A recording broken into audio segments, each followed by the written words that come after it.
Hello, everybody. My name is Eric D. Johnson, also on the BrightShine right here in the city of Memphis, in the county of state of Tennessee. Today's date is Sunday afternoon, June the 15th, 2025, time 2:40 p.m. First, I thank my family, my support, for you continue to respond, continue to keep myself employed in Memphis, Tri-State, and continue to further my education. More cars online, continue to pursue my social research, being mentoring, contract, market, print time, took a break and going to school. In the future, I'm going to go back to school. I'm going to earn my social as well as other degree. Now, I'm going to start my Facebook Live.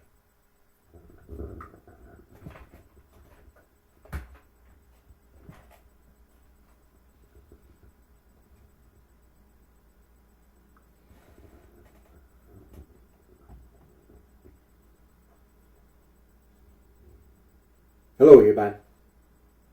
My name is Eric D. Johnson, also known as BrightShine. I live right here in the city of Memphis. It's in the county sheriff. It's in the state of Tennessee. Today's date, Sunday afternoon, June the 15th, 2025, time 2:41 p.m. First, I thank my family, my support for you. Continue to support, continue to keep myself employed in the Memphis Tri-State area, continue for my education, my work out online, continue to pursue my social security, done, being mentoring, contract market, print time, took a break and going to school. In the future, I'm going to go back to school, earn my social degree as well as other degree. Now, today, we know that here in the United States of America, we're celebrating Father's Day. And so I want to take this opportunity to wish each and every one a happy Father's Day. I want to thank my Lord and Savior Jesus Christ, Son of God, for blessing me to be able to live another day and say thanks. And so, and also I want to thank my Lord and Savior Jesus Christ, Son of God, for blessing me as well as all of us with guidance. And so, as well as want to continue to pray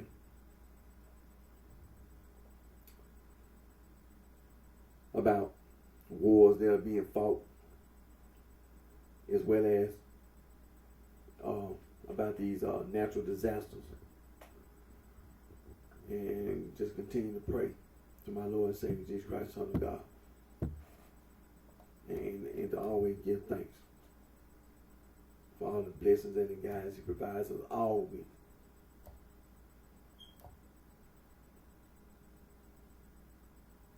Now, you know, also,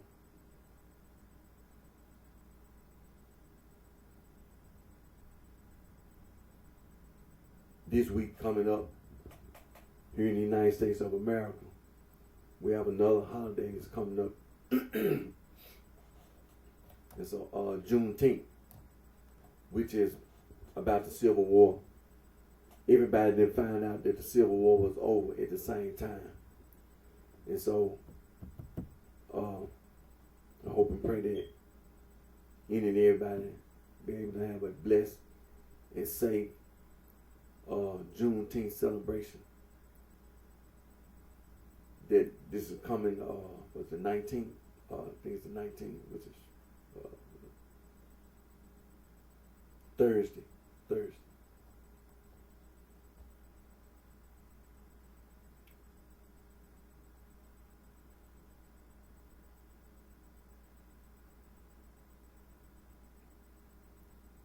And so on today's video, we're going to continue to talk about prehistoric religion. Like I said, from this point on, it ain't going to be no end. Prehistoric religion from this point on, you know, which is the right thing to do. So based on the information, you need to talk about prehistoric religion. You really do.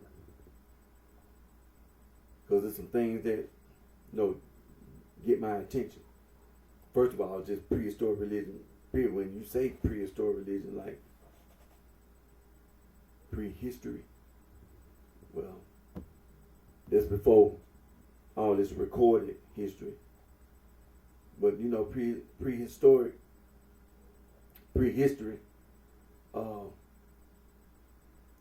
it's important. Think about the earth. Then when you look out in space, You see the moon, the stars, the sun. We talking prehistory.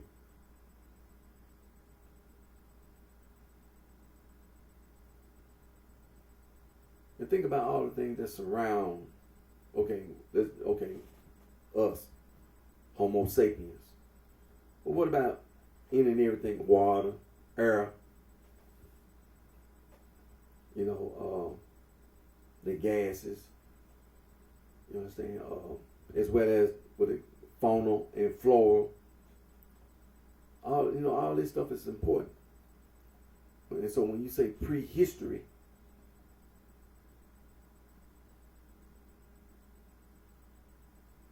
a lot of things change. It's important that we talk about prehistory.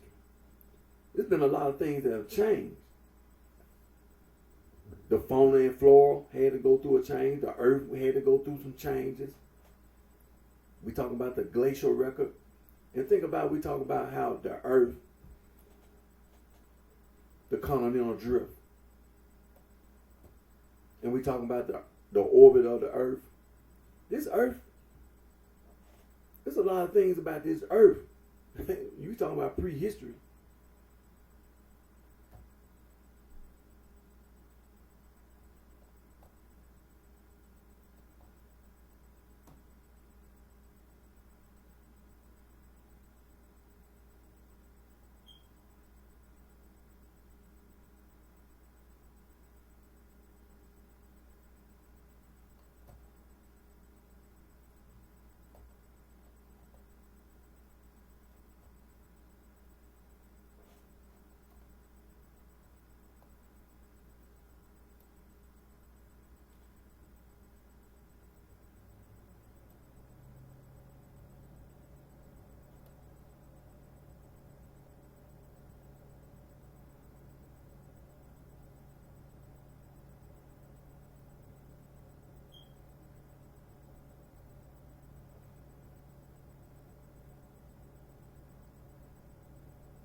And so when you say prehistory is the period in human history. Now, in human history, before written records.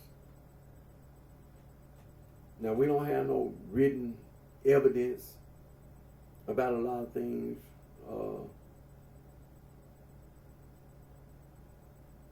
So instead of being able to refer to some kind of writing, we do a lot of scientific research.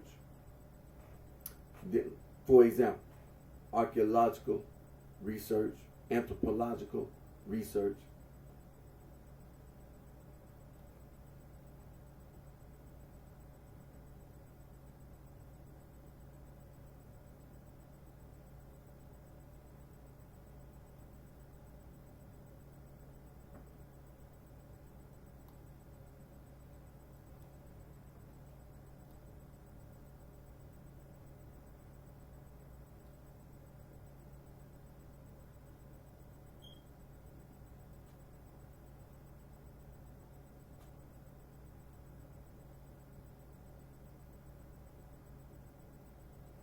Let's take a moment to talk about this substance.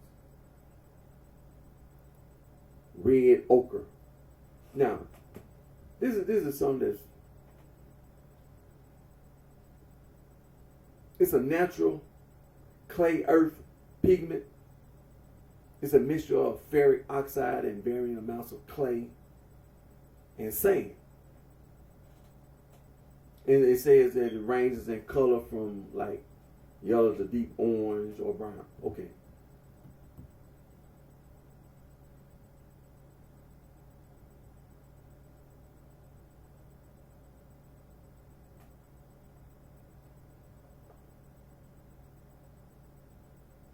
And it said that this word ochre also describes clays colored with iron oxide derived during the extraction of tin and copper. Okay.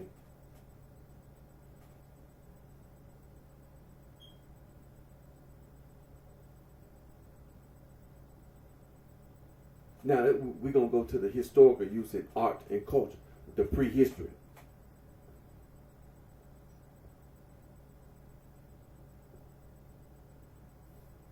Now, pay attention to this. We're talking about prehistory now.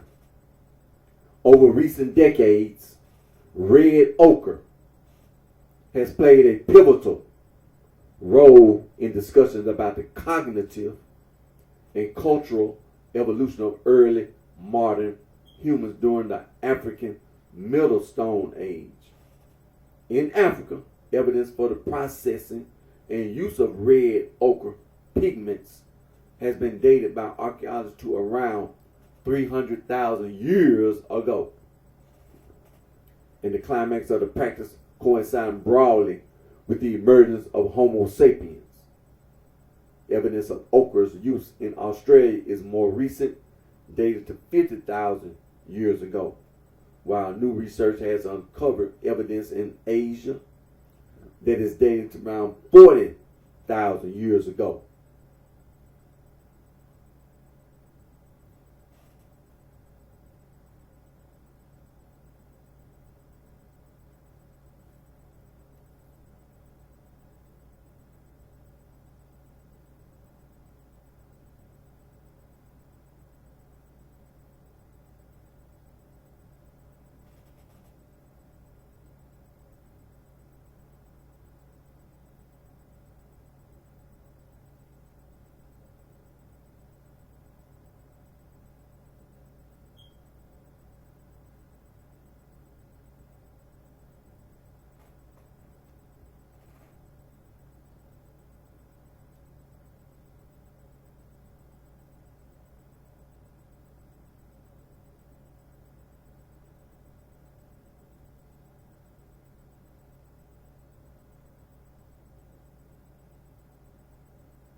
And so, now this is an important discussion. Now they say this ochre,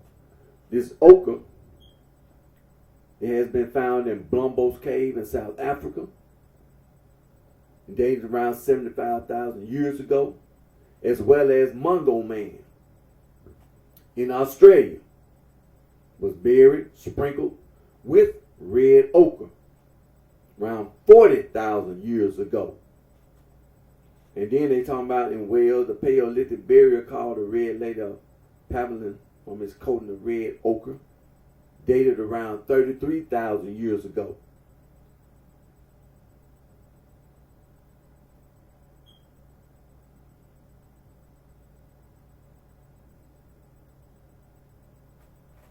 See, this ochre has been used by a lot of people in various places. And then also they said, okay, the red later pavilion, that was from coating of red ochre. And they dated it 33,000 years before the present. And then you have paintings of animals made with red and yellow ochre pigments found in Paleolithic sites at Picmerle in France about 25,000 years ago. And then there's a cave of Altamira in Spain about 16,500 years ago, or 15,000 BC. And then the cave at Lascaux has an image of a horse colored with yellow ochre, estimated around about 17,300 years old.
You see,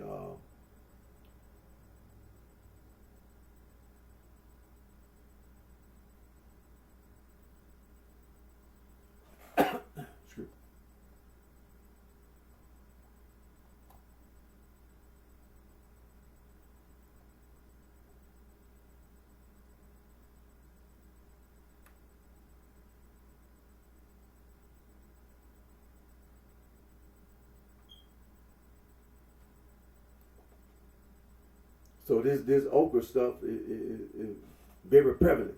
We know in Africa it's being used. Ancient Phoenicia.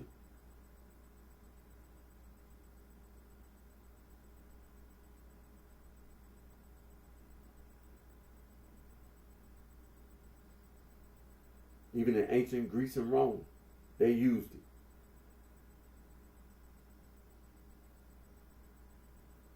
it. In England, they used it.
Then they talk about in New Zealand, they also the indigenous people. They use it in indigenous North America.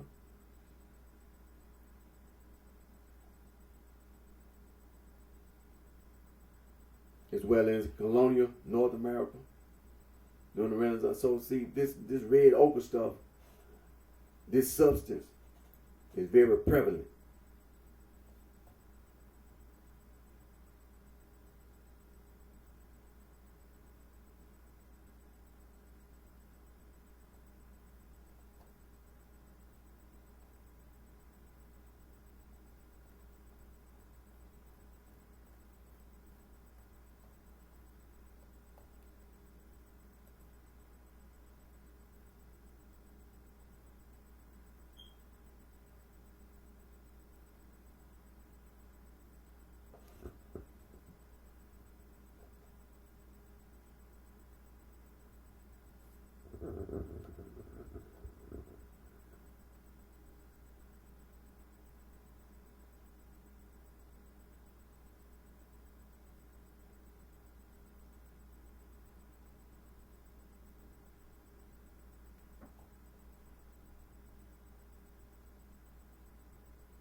And see, there's another thing we want to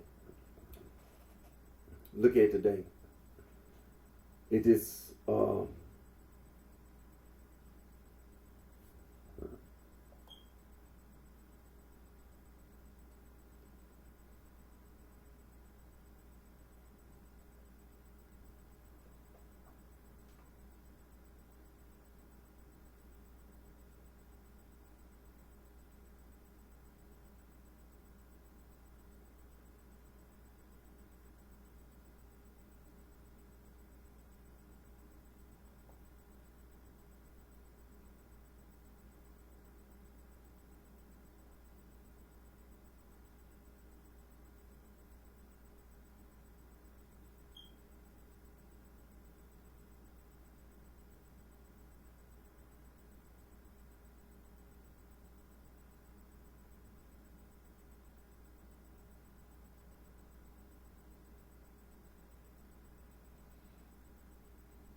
And so, what's it? Homo.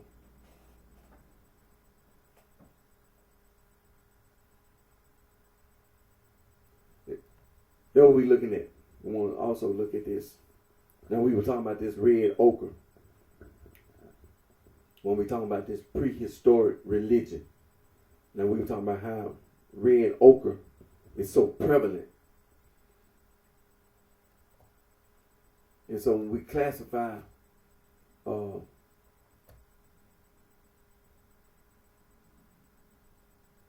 humans,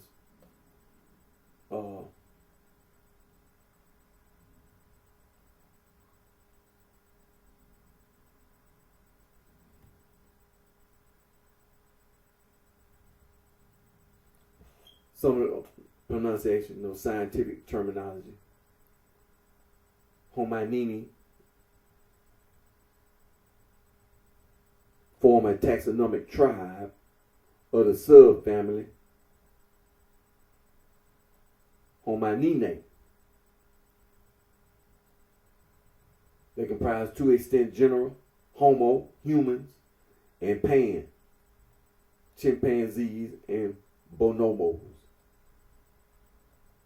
And in standard use, to exclude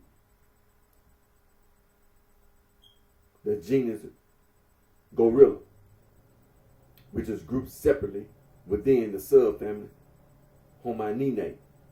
The term Hominini was originally introduced by Camille Ehrenberg, 1948, who combined the categories of Homininae and Semininae pursuant to Gray's classification 825.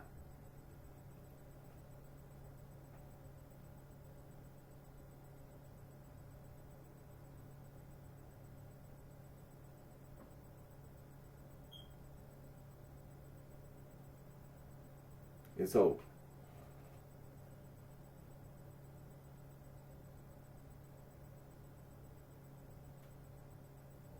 now according to this, it's a taxonomic classification of the superfamily.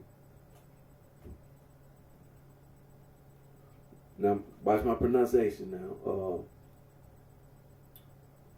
Hominoideae, or hominoids, emphasizing the tribe Hominini. This tribe, lower left in the graphic, comprises two genera, Homo and Pan, while gorillas are classified as separate from these. And a single genus gorilla of tribe Gorillini, all of subfamily Homininae. So, what they're saying from a scientific point of view, that we are related to apes, chimpanzees, bonobos, and gorillas, and all that. We related. Traditionally, chimpanzees, gorillas, and orangutans were grouped together, excluding humans as punches. And now, since Gray's classification, evidence accumulating from genetic phylogeny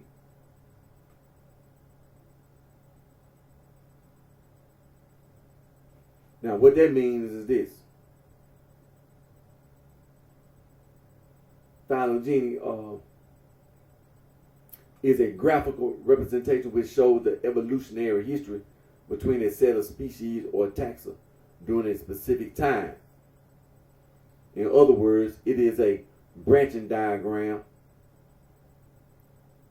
or a tree showing the evolutionary relationship among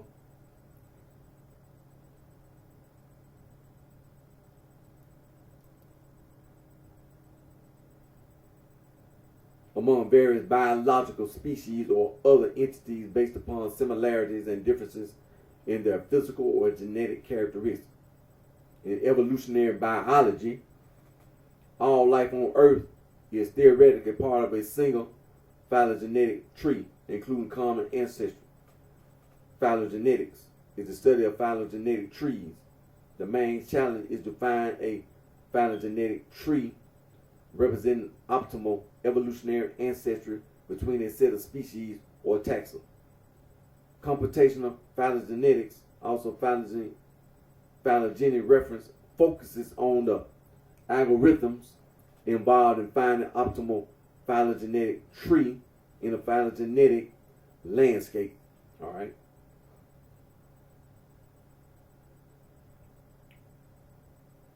And so also phylogenetic trees may be rooted or unrooted in a rooted phylogenetic tree. Each node with descendants represent the inferred most recent common ancestor of those descendants. In the edge lengths in some trees may be interpreted as time estimates. Each node is called a taxonomic unit.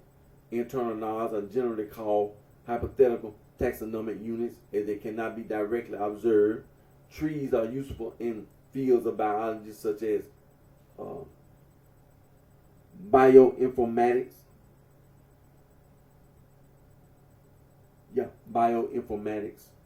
systematics, and phylogenetics.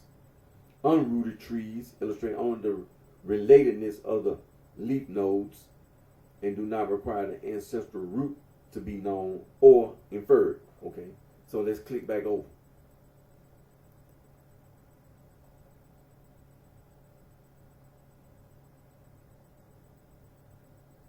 All right, so again, since Gray's classification evidence accumulating from genetic phylogeny confirmed that humans, chimpanzees, and gorillas are more closely related to each other than to the orangutan.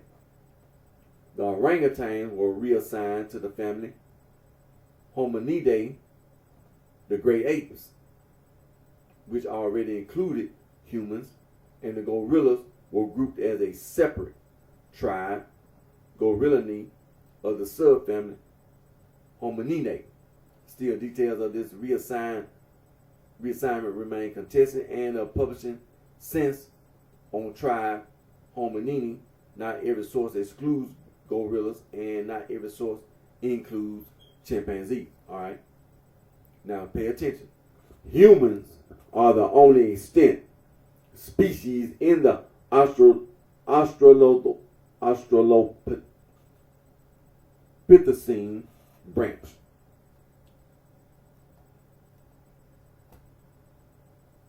The Australopithecine branch, that's a subtribe which also contains many extinct close relatives of humans. Okay, let me click on that. Australopithecines, formerly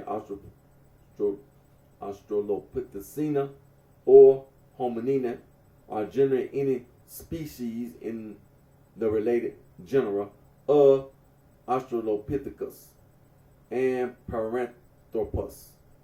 It may also include members of Kenyanthropus and Ardipithecus and Paranthropus. The term comes from a former classification as members of a distinct subfamily. The Australopithecinae, they are classified within the Australopithecina subtribe of the Hominini tribe. These related species are sometimes collectively termed Australopithecines, Australopiths, or Homininians. They are the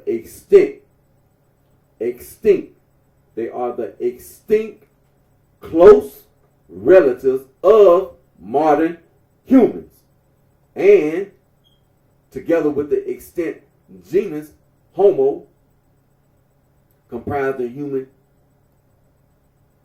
clade.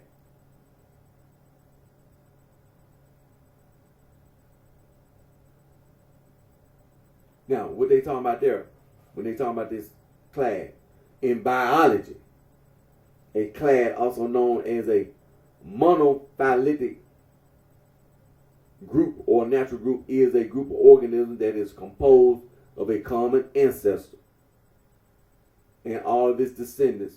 Class are the fundamental unit of cladistics, a modern approach to taxonomy adopted by most biological fields.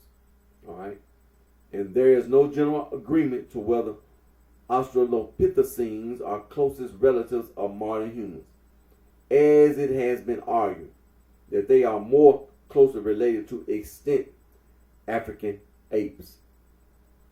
Members of the human clade, the Hominini, after the split from the chimpanzees, are called Hominina. Hominine. Alright? While none of the groups normally directly assigned to this group survive, the Australopithecines do not appear to be literally extinct in the sense of having no living descendants, as the genera Kenyanthropus, Paranthropus, and Homo probably emerged as sisters of a late Australopithecus species such as A. africanus and or A. sedibae.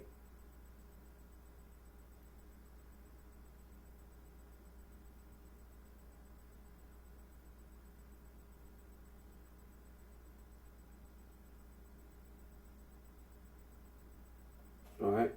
The terms Australopithecines, etc., all come from a former classification as members of a distinct subfamily, the Australopithecine. Australopithecina. Okay. Members of Australopithecus are sometimes referred to as the Gracie Australopithecines, while Paranthropus are called the robust Australopithecines. Now, the Australopithecines occurred in the late Miocene subepoch and were bipedal.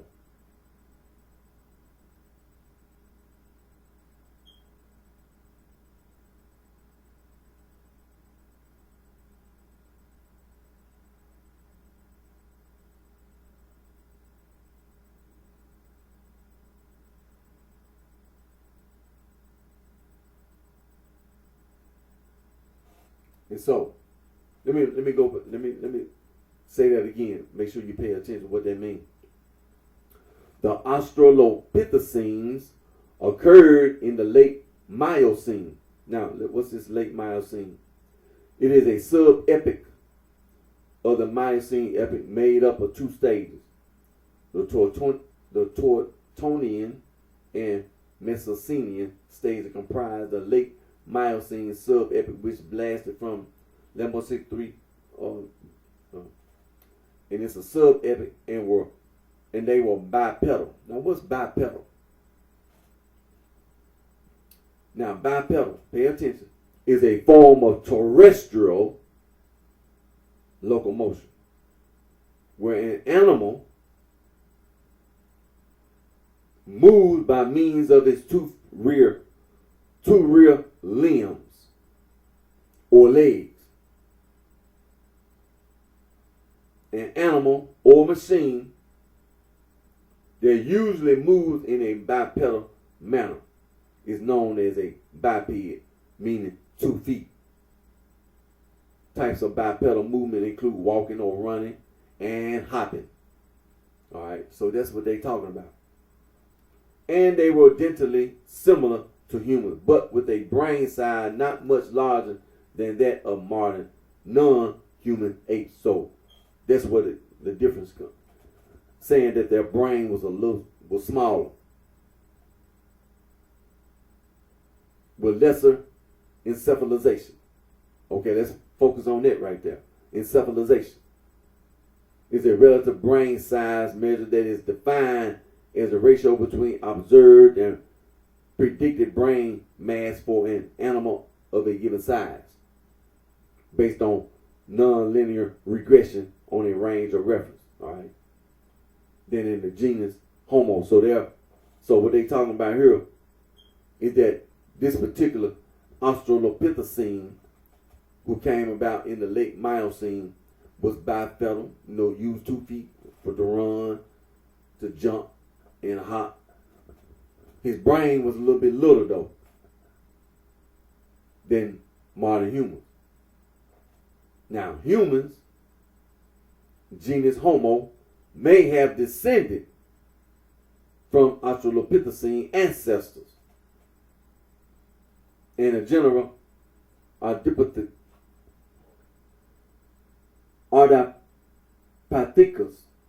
let me pronounce it again. Ardipithecus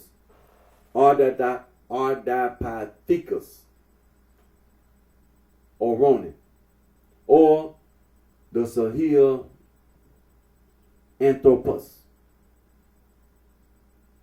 Now, all the ones we talking about down there, they extinct. Now, this one here, Ardipithecus,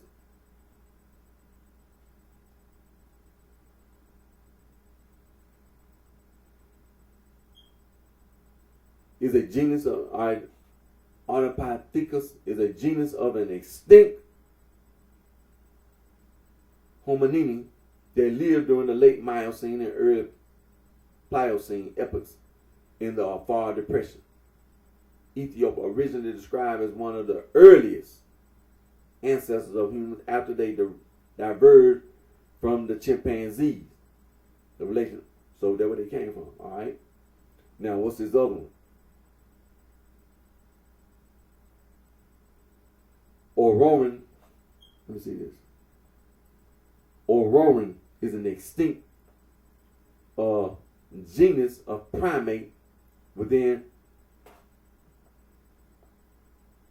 Homininae from the Miocene Lucino formation and Pliocene Mabaget formation. Both are king. Okay. Now what's this other one? Sahelanthropus is an extinct genus of hominid dated to about 7 million years ago during the late Miocene, and the type species was first announced in 2002 based mainly on a partial cranium, nickname, discovered in northern Chad. All right. And what's this other one? What's this? Gracopithecus is an extinct genus of hominid that lived in Southeast Europe during the late Miocene, around 7.2 million years ago. 7.2 million years ago. But he was a hominid, originally identified by a single lower jawbone, bearing teeth found in Pergos, Basilius, Athens, Greece in 1944. And they are the possible ancestors of Australopithecines. Now, pay attention to what they're trying to tell you. You ain't hear nobody say nothing about the Neanderthal. Because you know the Neanderthal is not the same. The Neanderthal is not. The Neanderthal is a whole nother different. He's different. He is a Eurasian. He ain't had nothing to do with coming out of Africa. He ain't coming out of Africa. He might not even be gorilla. He might not even be a hominid. But he different. He totally different. Neanderthal is different. What they trying to say is this. When you hear about all these homo, they homo. They homo. Might be million years ago, descended from the apes and whatever. But when they say Neanderthal didn't descend from no apes. Yeah, we know. They different. They from Eurasia.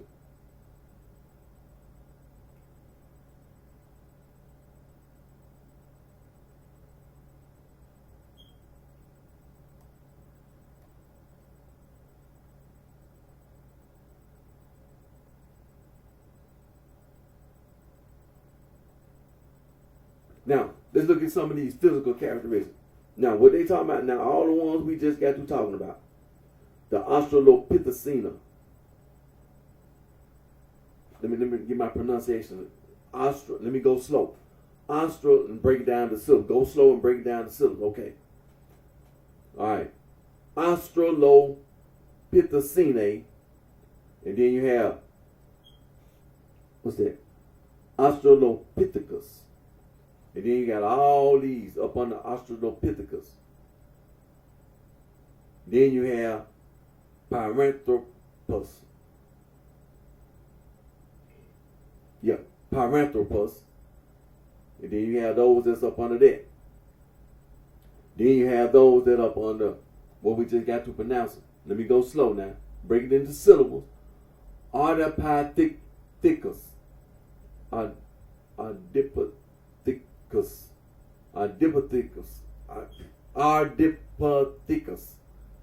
Alright, then you have those that's up under that one. Then the one we were talking about that was bipedal. The one that was auroran. An extinct genus of primate. An extinct, but you see where he falls up under. See, he falls up under that Australopithecinae. And then you got this, what's this other one? Sahelanthropus. So,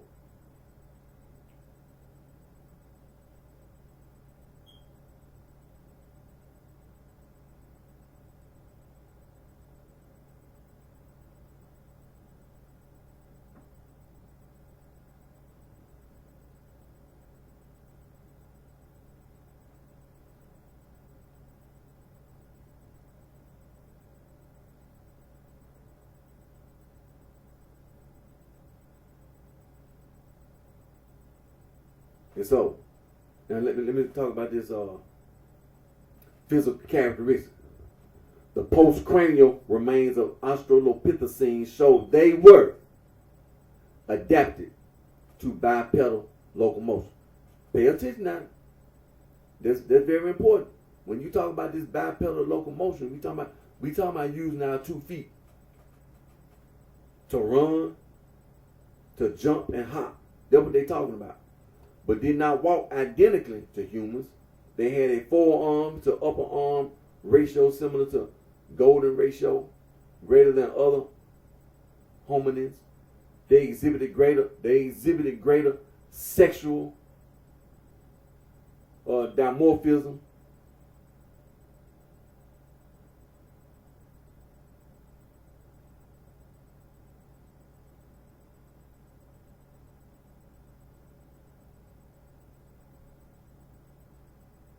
Now, what's this sexual dimorphism? Okay, let me click over there.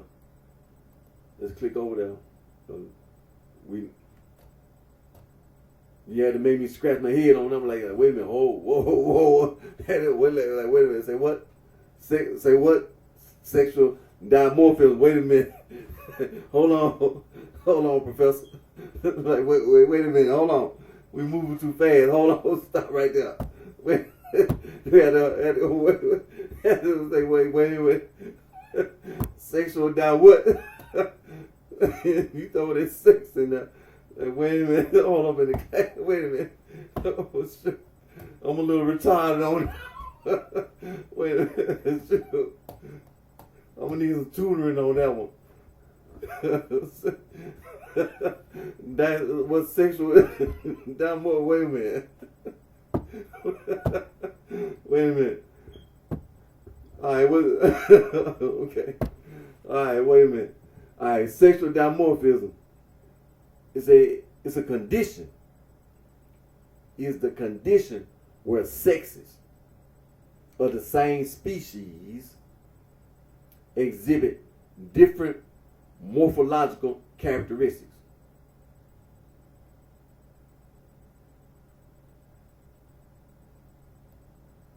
Including characteristics not directly involved in reproduction.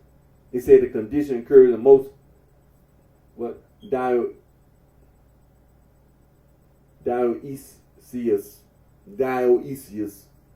species. Now, what's that talking about? Is a characteristic of certain species that have distinct unisexual individuals, each producing either male or female gametes, either directly or indirectly. Dioecious reproduction is by parental reproduction.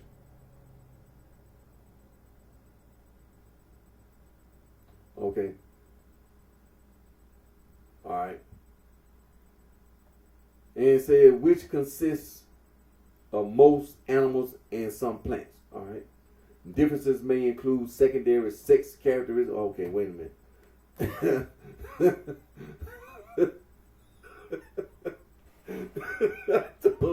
I told him I'm a little retarded on this. Wait a minute. Wait a minute, man. Oh, boy. Differences may include secondary sex characteristics. All right, what's that? Is a physical characteristic of an organism that is related to or derived from its sex, but not directly part of its reproductive system.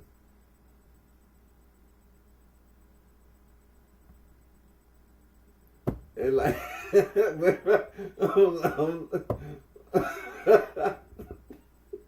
okay. Okay. In humans, these characteristics typically start to appear during puberty and include enlarged breasts and what else? All right, let me click on this thing. All right, that way we can. And include enlarged breasts and widened hips of females, facial hair and Adam apples on males, and pubic hair on both non-human animals. On both. In non-human animals, they can start to appear at sexual maturity and include, for example, the manes of male lions, the bright facial and rump coloration of male mandrills and horns in many goats and antelopes.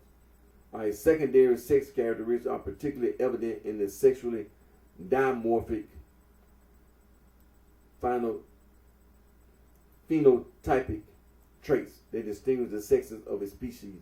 In evolution, secondary sex characteristics are the product of sexual selection for traits that show fitness, giving the organism an advantage over its rivals in courtship and in aggressive interactions. And many characteristics are believed to have been established by positive feedback loop known as the Fisherian runaway, produced by the secondary characteristic in one sex and the desire for that characteristic in the other sex. Male birds and fish of many species have brighter coloration or other external ornaments. Differences in size between sexes are also considered secondary sexual characteristics.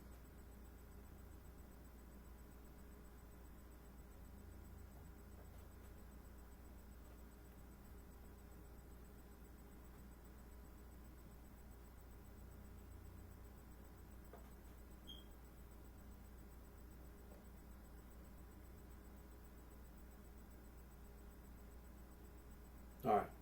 So we're talking about secondary sex characteristics, but also don't forget that means that when you say secondary sex characteristics, there are also some primary sex characteristics. So we ain't finna go into that, but I do see what they talking about. Oh, okay, I know what you're talking about. All right.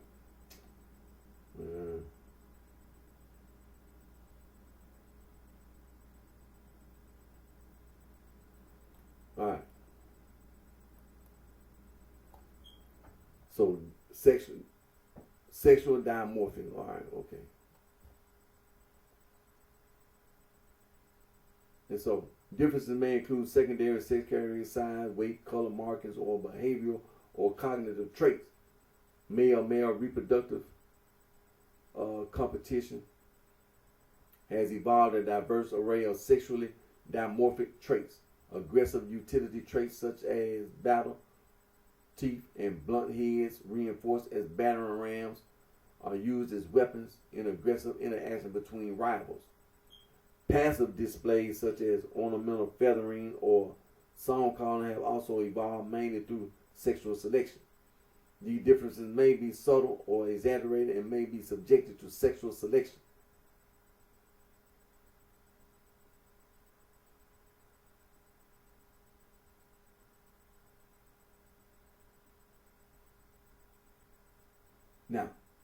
Sexual selection, we're talking about, is a mechanism of evolution in which members of one sex choose mates of the other sex to mate with and compete with members of the same sex for access to members of the opposite sex. And then you have natural selection. It is a differential survival and reproduction of individuals due to differences in phenotype. It is a key mechanism of evolution, the change in the heritable traits, characteristics of a population over generations. All right, the opposite of dimorphism is monomorphism, when both biological sexes are phenotypically indistinguishable from each other.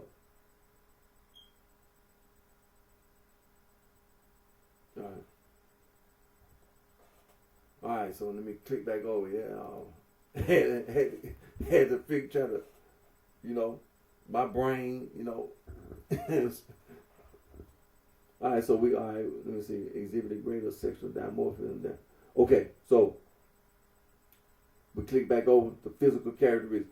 They exhibited greater sexual dimorphism than members of Homo or Pan. All right.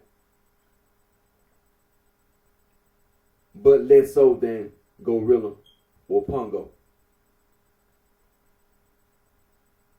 It is thought that they average heights of 1.2, 1.5 meters and weigh between 30 and 55 kilograms.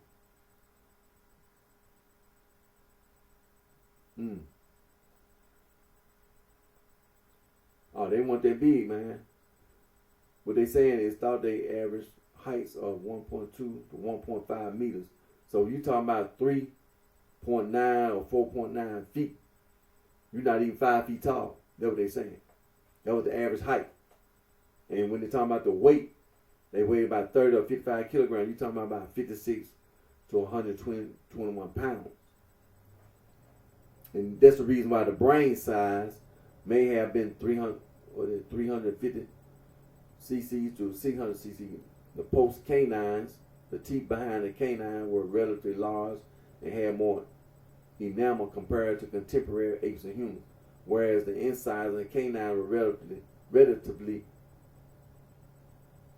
small, and there was little difference between the males and female canines compared to modern apes. So now you're starting to get to see, once you start, you hearing these words, then you get the physical characteristics. So now you're starting to say, oh, you talking about this tall and weigh about this, okay. And then you're talking about this bipedal locomotion. So you're talking about this tall, weigh about this much, and running, jumping, hopping, and brain size. Now, relation to Homo. Most scientists maintain that the genus Homo emerged in Africa within the Australopithecines around 2 million years ago. However, there's no consensus on within which species. Determining which species of Australopithecine, if any, is ancestral to the genus Homo is a question that is a top priority for many paleoanthropologists.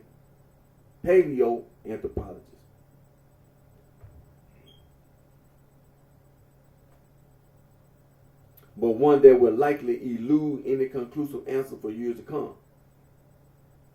Nearly every possible species has been suggested as a likely candidate, but none are overwhelmingly convincing. Presently, it appears that A. Garhi has the potential to occupy this coveted place in paleoanthropology, but the lack of fossil evidence is a serious problem. Another problem presents itself in the fact that it has been very difficult to assess which hominid, now hominini, represents the first member of the genus Homo. Without knowing this, it is not possible to determine which species of Australopithecine may have been ancestral to Homo.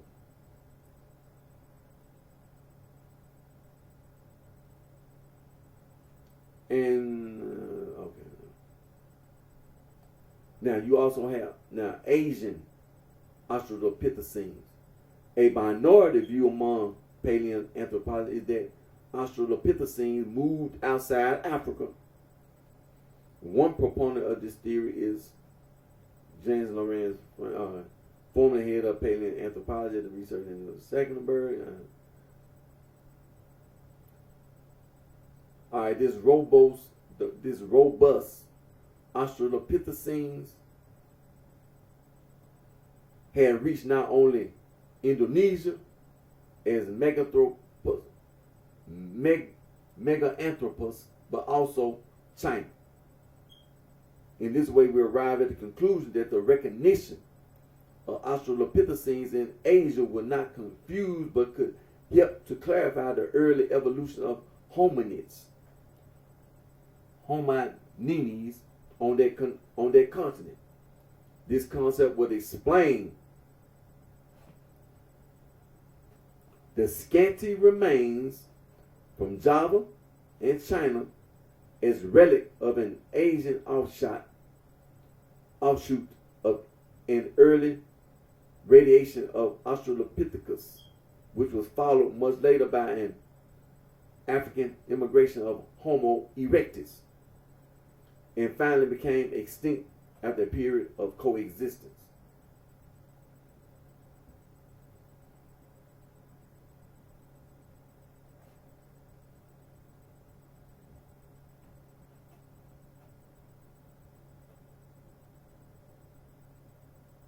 Now, in 1957, an early Pleistocene Chinese fossil tooth of unknown provenance was described as resembling P. robustus.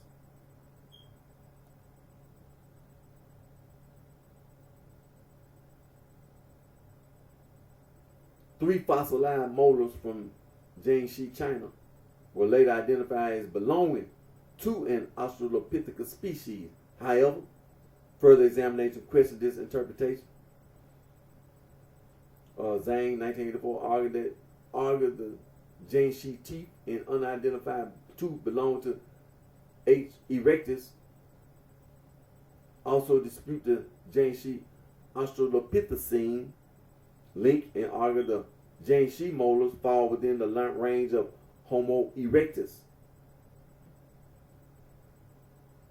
No marked difference in dental crown shape is shown between the Jiangxi hominin and other Chinese Homo erectus, and there is also no evidence in support of the Jiangxi hominins' closeness to Australopithecus. However, Bopov, 1999, notes that in China, persistent claims of Australopithecine or Australopithecine-like remains continue.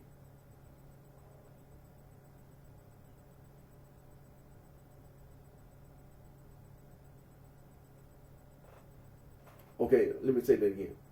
Notes that in China, persistent claims of Australopithecine or Australopithecine-like remains continue.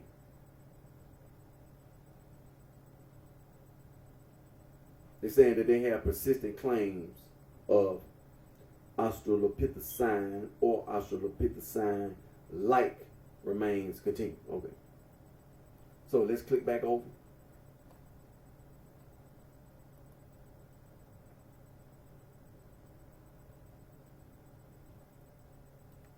And so humans are the only extant species in the Australopithecine branch subtribe, which also contain many extinct close relatives of humans.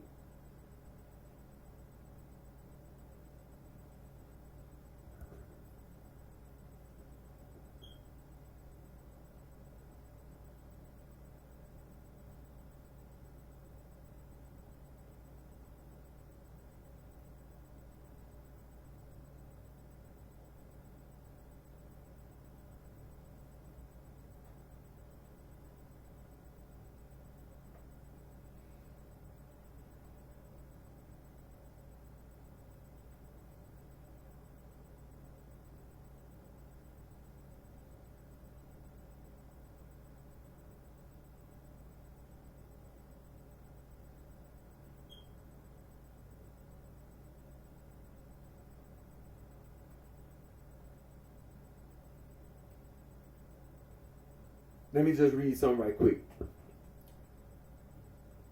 I'm scanning.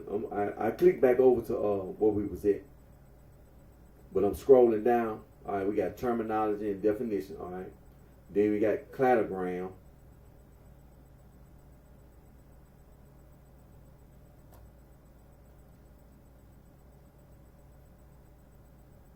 All right, now, let's deal with this cladogram.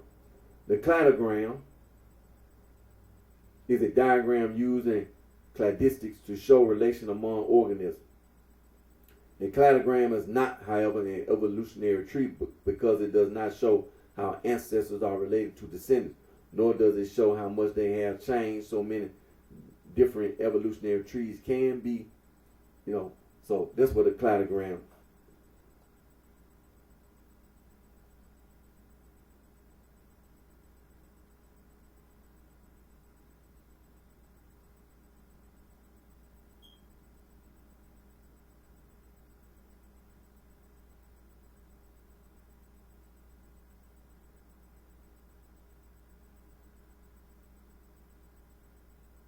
Now, genetic analysis combined with fossil evidence indicates that hominoids diverged from the old world monkeys about 25 million years ago near the Oligocene-Miocene boundary. The most recent common ancestors of the subfamilies Homininae and Punginae lived about 15 million years ago. The best known fossil genus of Punginae is Cyberpithecus, consisting of several species from 12.5 million to 8.5 million years ago. It differs from orangutans in dentition and postcranial morphology. In the following cladogram, the approximate time the class radiated newer class is indicated in millions of years ago. All right, so they get a scan. Now, we're talking about this evolutionary history.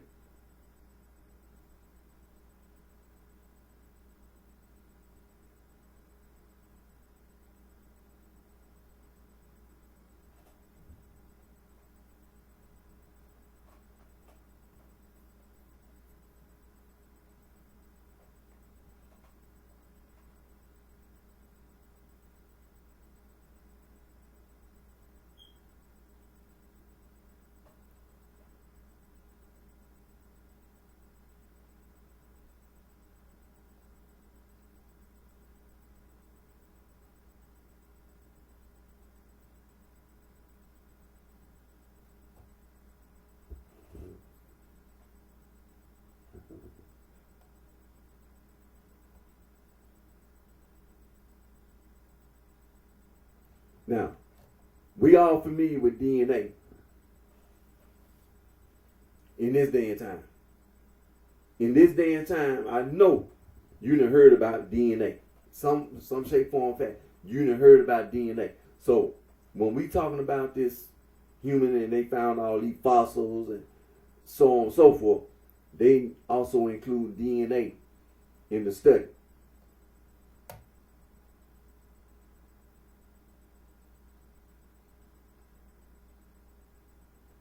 So it ain't no need for you sitting around like you shocked when you find out about some chimpanzees and some gorillas and you falling up under some kind of subfamily.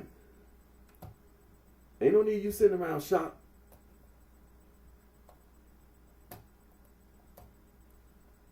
You can't believe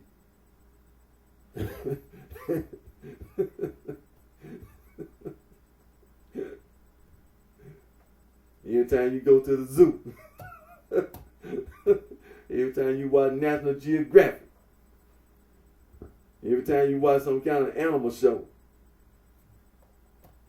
DNA.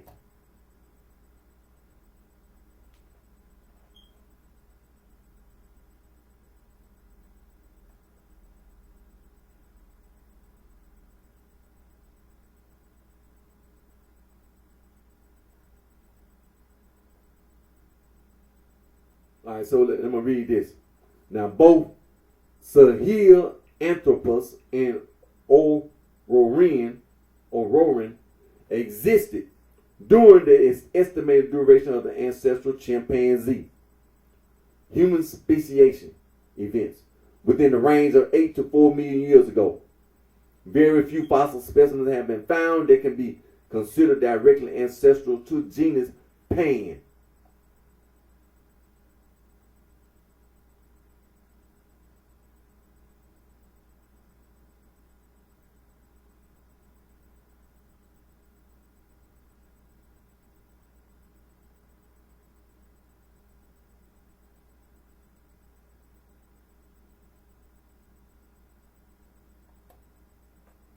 News of the first fossil chimpanzee found in Kenya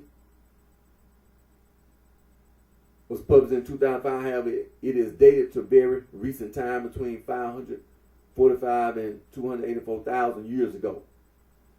The divergence of a proto-human or pre-human lineage separate from Pan appears to have been a process of complex speciation hybridization rather than a clean split, taking place over the period of anywhere between 13, close to the age of tribe hominini itself, and some 4 Maya. Different chromosomes appear to have split at different times, with broad-scale hybridization activity occurring between the two emerging lineages as late as the period 6.3 to 5.4 Maya, according to Patterson in 2000. This research group noted that one hypothetical late hybridization period was based in particular on the similarity of X chromosomes in the proto-humans and stem chimpanzees, suggesting that the final divergence was even as recent as 4 Maya. That was Wakely 2008. Rejected these hypotheses. He suggested alternative explanations, including selection pressure on the X chromosome in the ancestral population prior to the chimpanzee human last common ancestor. Most DNA studies find that humans and Pan are 99% identical, but one study found only 94% commonality, with some of the difference occurring in non-coding DNA.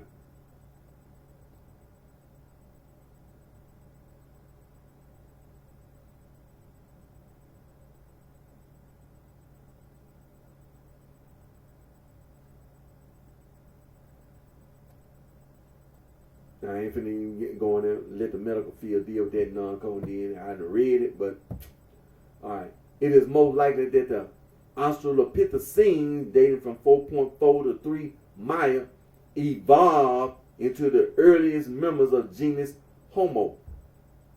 In the year 2000, the discovery of Ororin tugenensis. All right, let's put this cursor on that. Extinct genus of primate. Now this. Don't forget now, this Ororin tugenensis is an extinct genus of primate within homininae from the Miocene Lucino formulation and Pliocene Mabagate formulation, both are Kenyan. Dated as early as 6.2 Maya, briefly challenged critical elements of their hypothesis, as it suggests that Homo did not in fact derive from Australopithecine ancestors.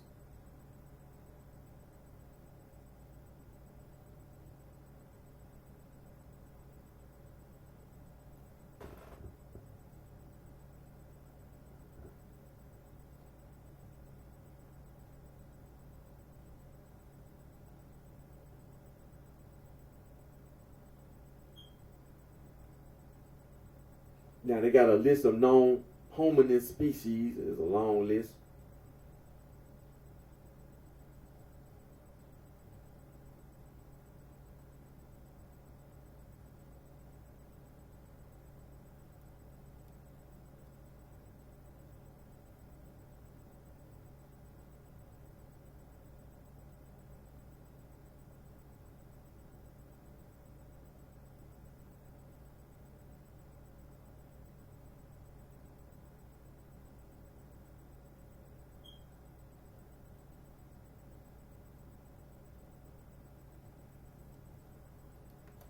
So,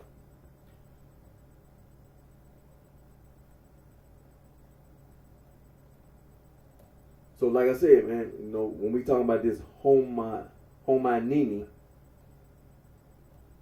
like I said, next time you go to the zoo, or you be watching National Geographic, or you watching the Discovery Channel, and they show you some apes on there. Next time you go to the doctor and you hear the doctor talking about doing some DNA, you shouldn't be surprised. You shouldn't be shocked sitting in the doctor's office.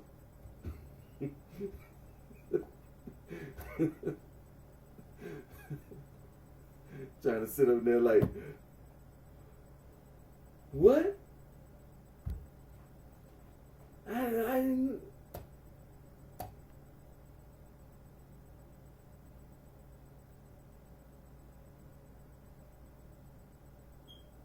Now, when we talk about human evolution,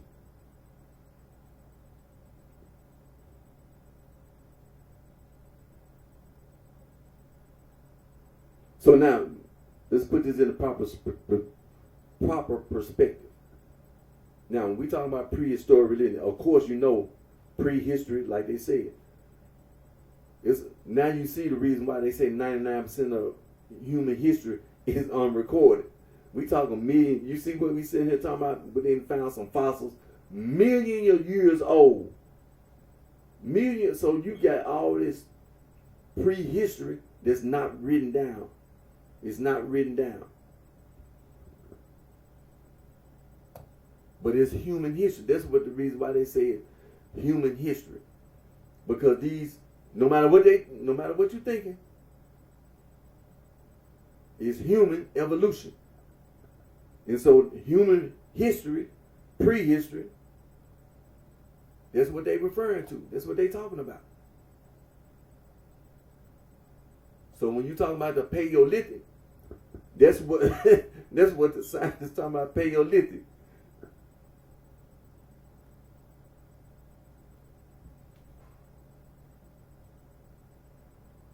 And what they say again, let me read that again. Prehistoric religion is the religious practice of prehistoric culture. Prehistory, the period before written records, makes up the bulk of human, make sure you hear that word, human experience. Over 99% of human experience occurred during the Paleolithic period alone. See, we're not even in the Paleolithic period no more.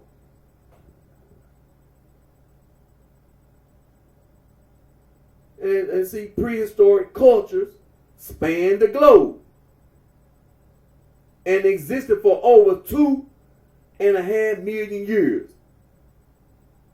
Now, their religious practices were many and varied, and the study of them is difficult due to the lack of written records describing the details of their faith. All right. Now, the reason why I kind of, okay, after hearing what we just got to hearing about this hominini, your common sense will tell you that's the reason why you ain't finna get into no conversation about no religion.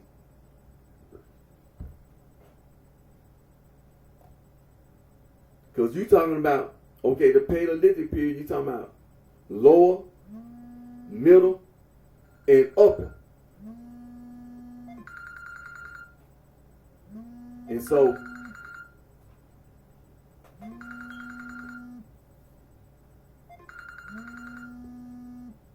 we know that's one of the reasons why.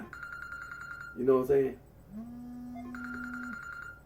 They talking about this whole Paleolithic period. Because you got to remember, you got the lower Paleolithic. That's what they talking about, the lower Paleolithic. When we talking about them humans, them hominids, that's considered the Paleolithic, the lower Paleolithic. And then as time get closer, you start getting into these anatomically modern humans. That's what they talking about.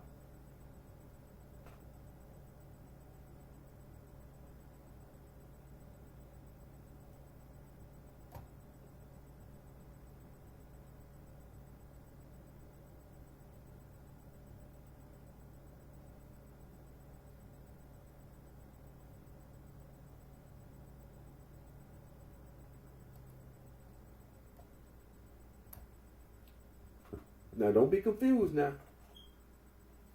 I clicked over here on lower Paleolithic to put you in the right state of mind. Now we were talking about them hominids. Watch what you hear. Watch some of the terminology that you hear. All right, we talking about the lower Paleolithic. Is the earliest subdivision of the Paleolithic or Old Stone Age. It spans the time from around 3.3 million years ago when the first evidence for stone tool production and use by hominins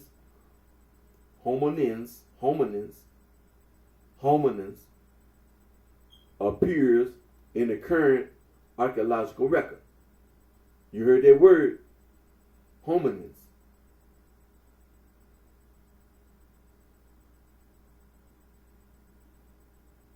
See, we just got through talking about it. So now, see, you put you in a state of mind. It puts you in the mind when you trying to visualize in your mind who we talking about. So when you think about this Auroran, for example, a primate, and then what was the other one? Some of the other ones that they mentioned.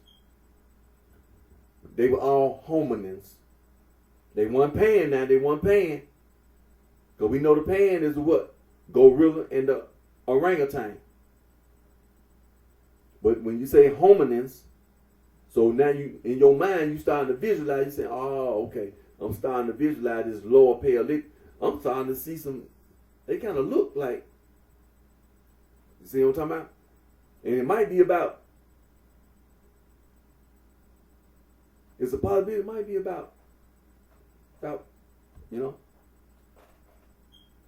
But it said that what? Stone tool production. Now, when you start my stone tool, now you starting to visualize in your mind. You might, okay, you know, they made stone tools and everything. But see, you visualizing it in your mind. You starting to get this visual, and you starting to picture in your mind. You said, who the hominins? Make sure you hear that word in the lower Paleolithic. Hominins appears in the current archaeological record. Is it a period? Yeah. No, it's a comma. Until around 300,000 years ago. 300,000 years ago, spanning the Odoan Mode 1 and Acheulean Mode 2 lithics industries.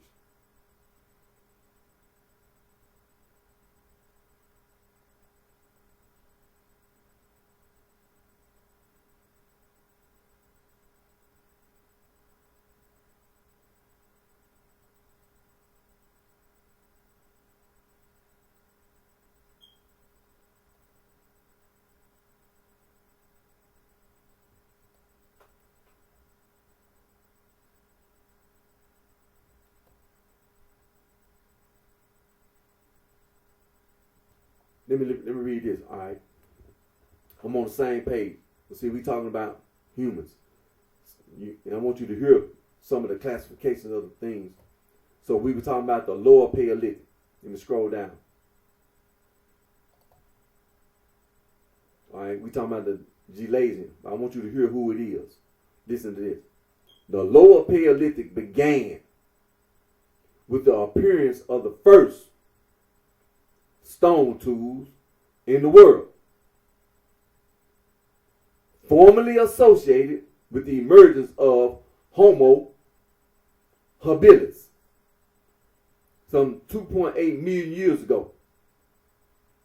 This day has been pushed back significantly by finds of the early 2000s. The Odoan or Mode 1 horizon, long considered the oldest type of lithic industry, is now considered to have developed from around 2.6 million years ago, with the beginning Gelasian, lower Pleistocene,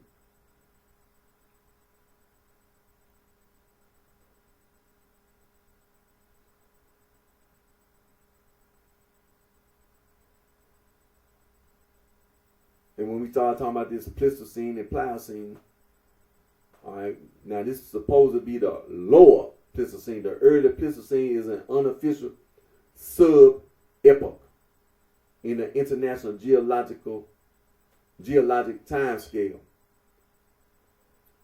In chronostratigraphy, representing the earliest division of the Pleistocene epoch within the ongoing Quaternary period. All right, and then possibly first used by Australopithecine forebearers of the genus Homo, such as Australopithecus garhi. Yeah. Australopithecus garhi. Now, who is that? He is a species of Australopithecine from the Buri Formation in the far region of Ethiopia, 2.6 to 2.5 million years ago, during the early Pleistocene. The first remains were described in 1999 based on several skeletal elements uncovered in the 3 years. So, you see, you're starting to picture in your mind who we talking about. You starting to get this visual, you starting to visualize in your mind, getting this visual in your mind. See? The lower Paleolithic. And you starting to have this visual, like stone tools. Well, I'm going to be honest with you. I done seen some apes even now do some stuff with some peanuts, with some nuts. So that's the reason why in your mind you can actually visualize. Because I done seen National Geographic where they show some, some monkeys or some apes trying to feed themselves. They go around hunting and gathering, to feed themselves. So when they had some nuts or some stuff fall out of a tree and they trying to eat, I said, you actually see them doing this with some banging on the ground or taking another rock, and they'll put the maybe it's a seed or whatever to get what's on the inside, to open it up. Because apparently they know what's on the inside. They ain't just put it in their mouth. They saw something on the ground, put it in their mouth. They knew it was something on the inside. So even though it might be an ape, something in his brain was big enough to say, look, there's something on the inside there. You got to get, in order for you to get to that, you got to open it up. So he had to figure out how I'm going to get this thing open. So he put the thing down on the rock, on a hard surface. Now check this out. When he found it on the soil, on the ground, he didn't leave it there and then try to bang on the ground. Because apparently he must have tried that. It didn't work. So he had to go find a harder surface. And so when he found a harder surface, a rock, to put it on, then he went and got another rock to bust it open. See, even though his brain might not be bigger than mine, his brain was big enough to figure it out. First, he had to figure out what's this stuff falling from the tree. Okay, let me try this. I can't put that in my mouth. That don't taste good. So his taste for what's on the outside, he ain't like it. How did he find out that there's something he had to observe? See, he had to observe somebody else doing something. And when he observed somebody else doing something, he said, okay, I figured this out. Something fell from the tree, and I'm going to eat it. I see it on the ground. Or even if I go climb in the tree and get it out of the tree. But the point is this. I know what it is that's in the tree. If it ain't fell to the ground, I can either go in the tree and get it, or I can get it off the ground. So he figured it out. He found a hard surface to put it on. Then he got another rock to bust it open. And when he busted open, he saw what was on the inside. Some kind of seed or something, some kind of fruit on the inside of the shell. And he got what he wanted to eat. Then he ate it. Then he throw the shell away.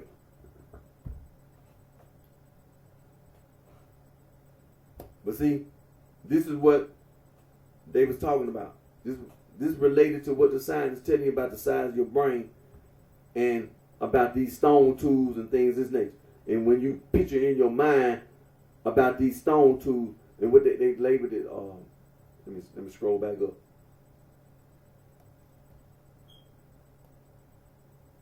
Odoan. It was a widespread stone tool archaeological industry during the early lower Paleolithic.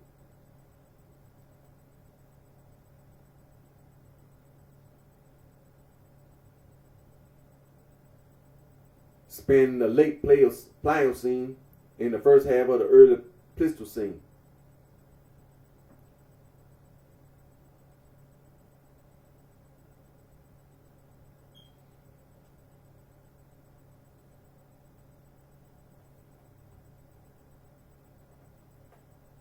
So let me click back over. All right. So we talking about human evolution.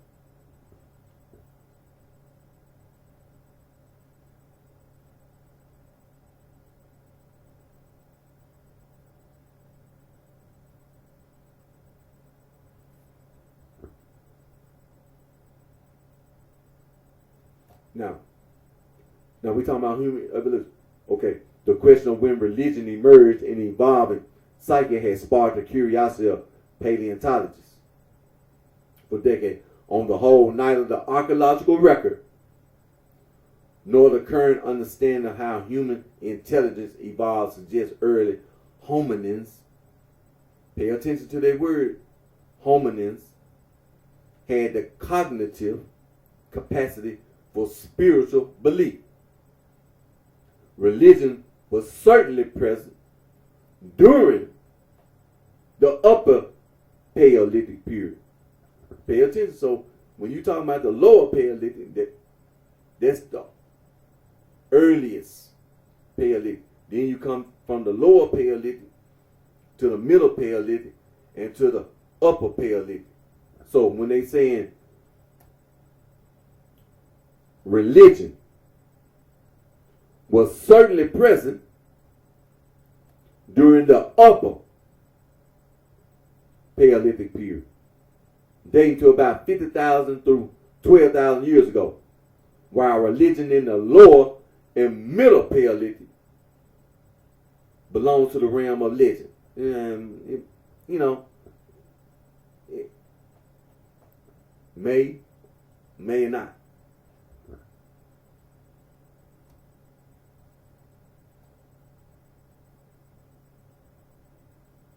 In early research, Australopithecus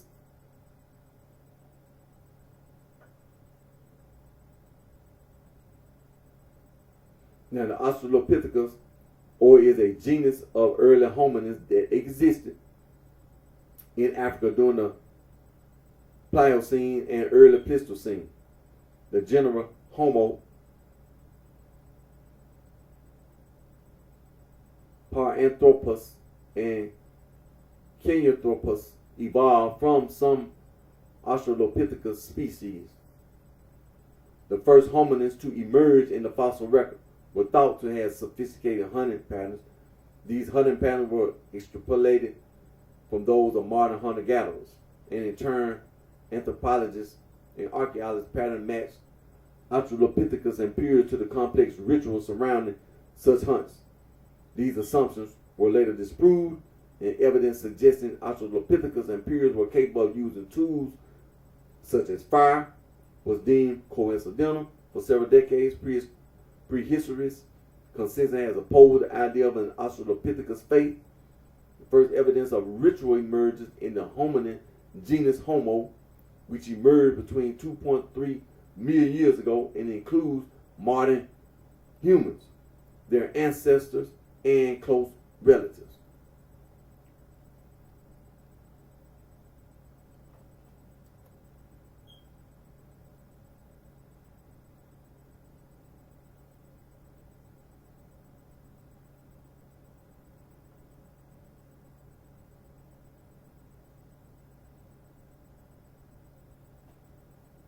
Now, when they talk about this Homo habilis, is an extinct species of archaic human from the early Pleistocene of East and South Africa, about 2.4 million years ago to 1.65 million years ago.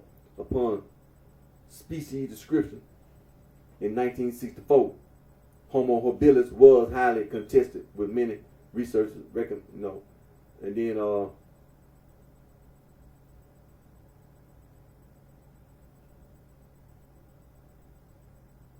So,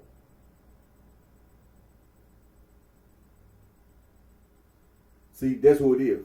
See, Homo habilis, when you're talking about the first hominid to use tools, that's who it is. That's what the scientist is saying, that they Homo habilis.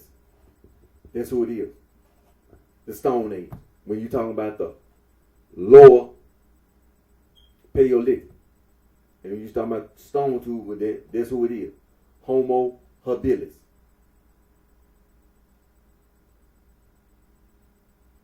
Then comes up, the picture complicates as Homo erectus emerges. Homo erectus was the point where hominids seem to have developed an appreciation for ritual, the intellectual ability to stem aggression of the kind seen in modern chimpanzees, and a sense of moral responsibility.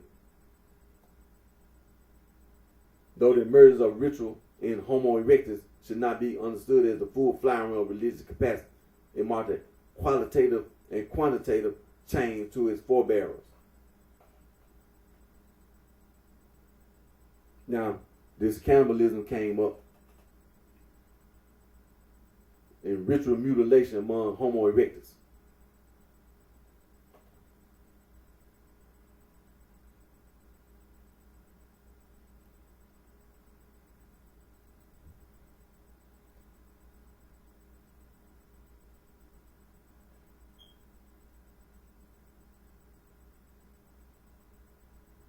An area of particular scholarly interest is the evidence base for cannibalism and ritual mutilation among Homo erectus.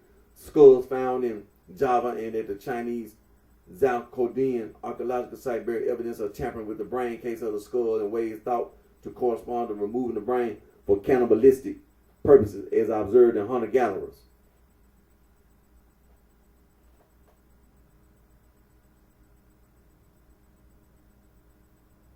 And saying that perhaps more telling in those sites and others, a number of Homo erectus skulls show signs suggesting that the skin and flesh was cut away from the skull in predetermined patterns.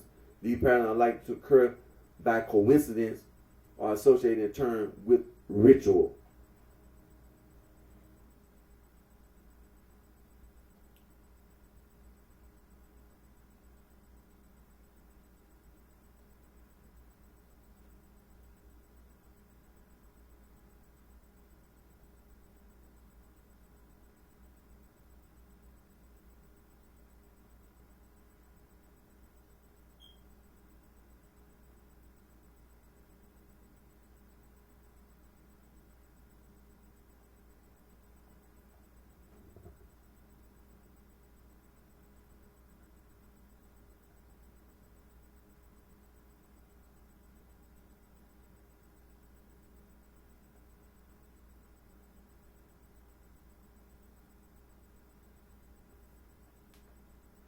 Now, they're talking about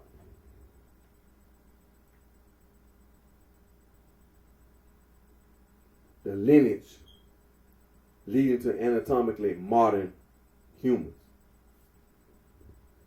Originated around 500,000 years before the present day, modern humans are classified taxonomically as Homo sapiens. This classification is controversial as it goes against traditional subspecies classification. No other hominins have been treated as uncontroversial members of Homo sapiens. 2003 description of Homo sapiens Idetu drew attention as a relatively clear case of a Homo sapiens subspecies, but was disputed by authors such as description. Neanderthals, in particular, pose a taxonomic problem. The classification of Neanderthals, a close relative of anatomically modern humans, as Homo neanderthalensis or Homo sapiens neanderthalensis is a decades-long matter of dispute. Neanderthals and Homo sapiens were able to interbreed, a trait associated with membership in the same species. Around 2% of the modern human genome is composed of Neanderthal DNA. However, strong negative selection existed against the direct offspring of Neanderthals and Homo sapiens consistent with the reduced fertility seen in hybrid species such as mews. This has been used as recent argument against the classification of Neanderthal as Homo sapien subspecies.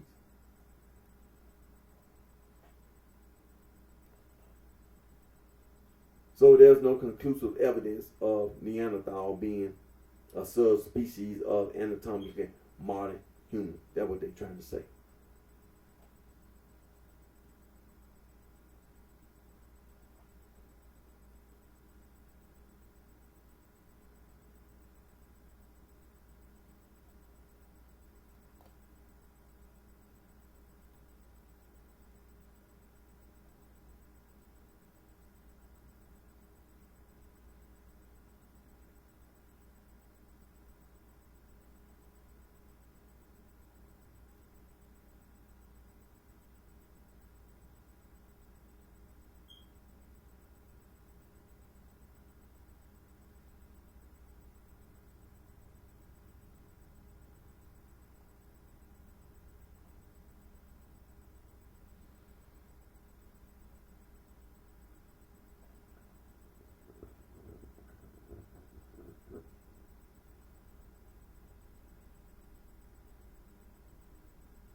You know, while I'm on Wikipedia, they give a picture. It's a reconstructed picture of Lower Paleolithic Australopithecus sedibe man. And when you see this picture, that'll give you a visual of what they talk about in the Lower Paleolithic.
So, like I said, the lower, you can visually in your mind. I'm over here on Wikipedia, and you can look up where it says Lower and Middle Paleolithic precursors to religion. They got this reconstructed image of Australopithecus sedibe man. That's the Lower Paleolithic. So you can view this reconstructed image, and you'll have a visual. You can visualize. You'll be like, oh, okay, that's the Lower Paleolithic.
Okay, so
see.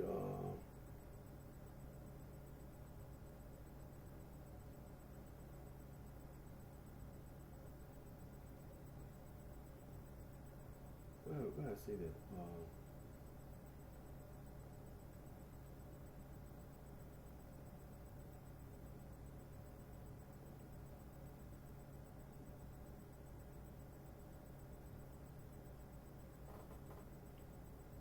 One more. Okay, yeah. Just,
Now, I clicked over here to the Pleistocene. The Pleistocene, referred to colloquially as the Ice Age, is a geological epoch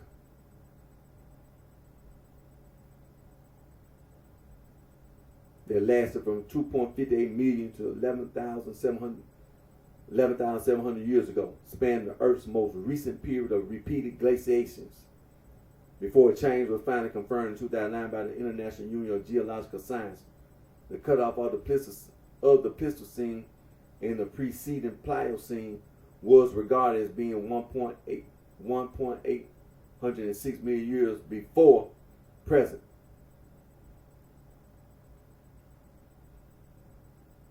The end of the Pleistocene corresponds with the end of the last glacial period, and also with the end of the Paleolithic age used in archaeology. The name is a combination of ancient Greek.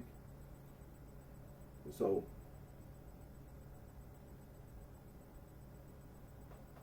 the aridification and cooling trends of the preceding Neogene were continued in the Pleistocene. The climate was strongly variable depending on the glacial cycle, oscillating between cold glacial periods and warmer interglacials, with the sea levels being up to 120 meters, 390 feet, lower than present at peak glaciation, allowing the periodic connection of Asia and North America via Beringia land bridge, and the covering of most of northern North America by the Laurentide ice sheet. At the end of the preceding Pliocene, the previously isolated North and South American continents were joined by the Isthmus of Panama, causing a faunal interchange between the two regions and changing ocean circulation patterns, with the onset of glaciation in the northern hemisphere occurring around 2.7 million years ago. During the early Pleistocene, archaic humans is a genus of great ape that emerged from the genus Australopithecus and encompasses only a single extant species, Homo sapiens, along with a number of extinct species classified as either ancestral or closely related to modern humans. These include Homo erectus,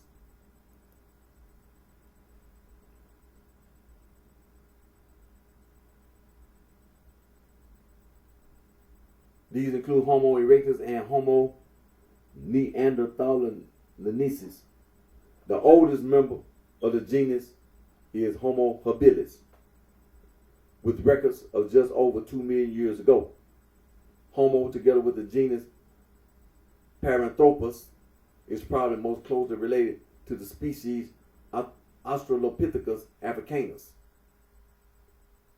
Now, Africanus is an extinct species of Australopithecine, which lived between about 3.3 and 2.1 million years ago in the late Pliocene to early Pleistocene of South Africa.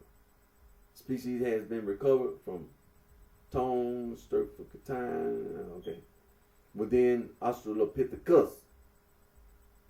The closest living relatives of a Homo are of the genus Pan, chimpanzees, and bonobos, with the ancestors of Pan and Homo is estimated to have diverged around 5.711 million years ago during the late Miocene.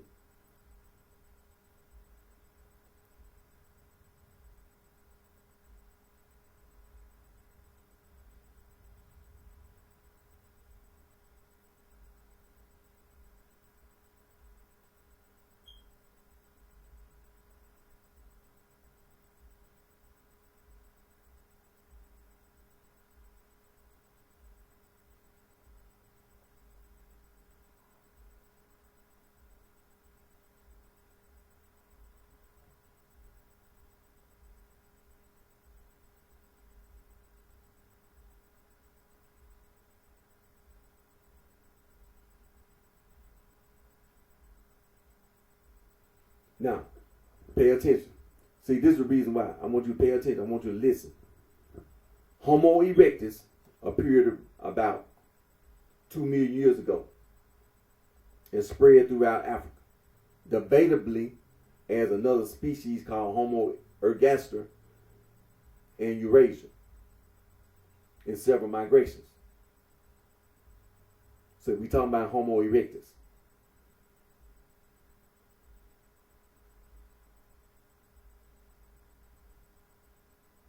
The species was adaptive and successful and persisted for more than 1 million years before gradually diverging into new species around 500,000 years ago. Now, anatomically modern humans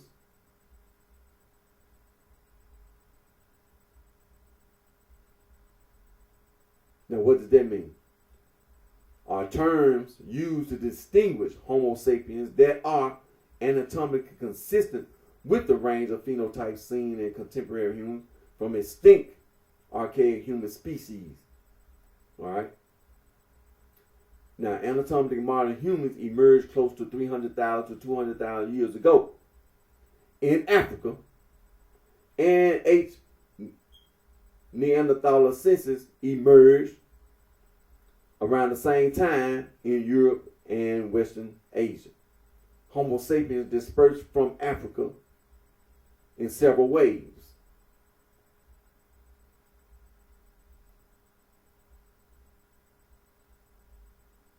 Now let me read this little thing. It said the recent African origin of modern humans, or the out of Africa theory, is the most widely accepted paleo-anthropological model of the geographic origin and early migration of anatomically modern humans. It follows the early expansion of hominins out of Africa.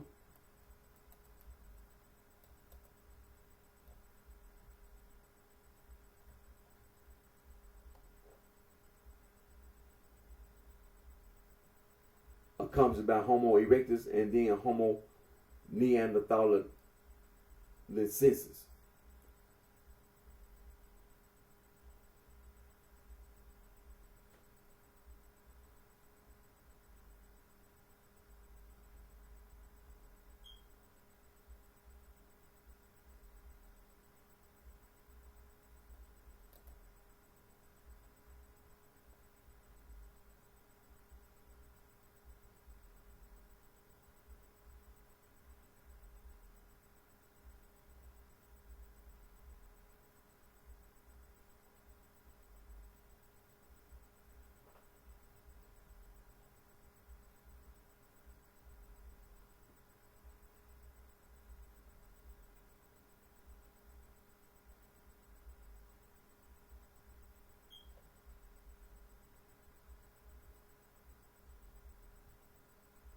Okay, so I had to click over here to Neanderthal. Homo neanderthalensis or Homo sapiens are an extinct group of archaic humans who inhabited Europe and Western and Central Asia during the middle to late Pleistocene. Neanderthal extinction occurred roughly 40,000 years ago with the immigration of modern humans, Cro-Magnons.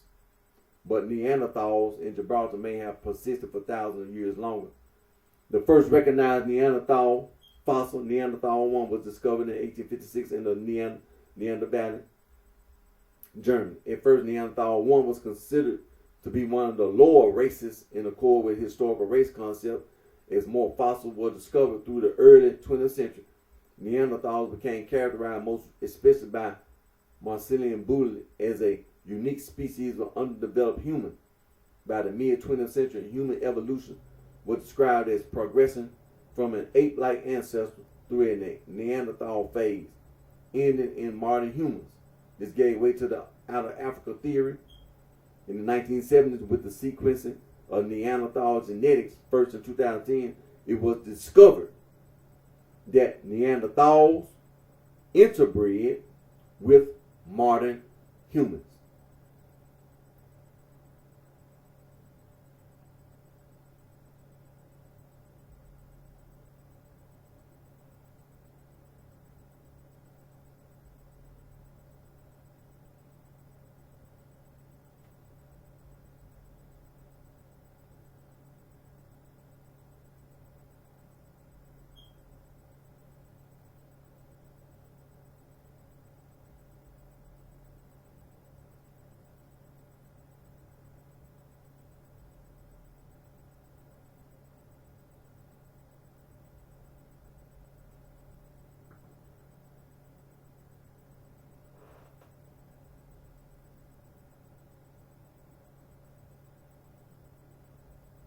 So let me click back over.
Okay. We're gonna come back on this out of Africa.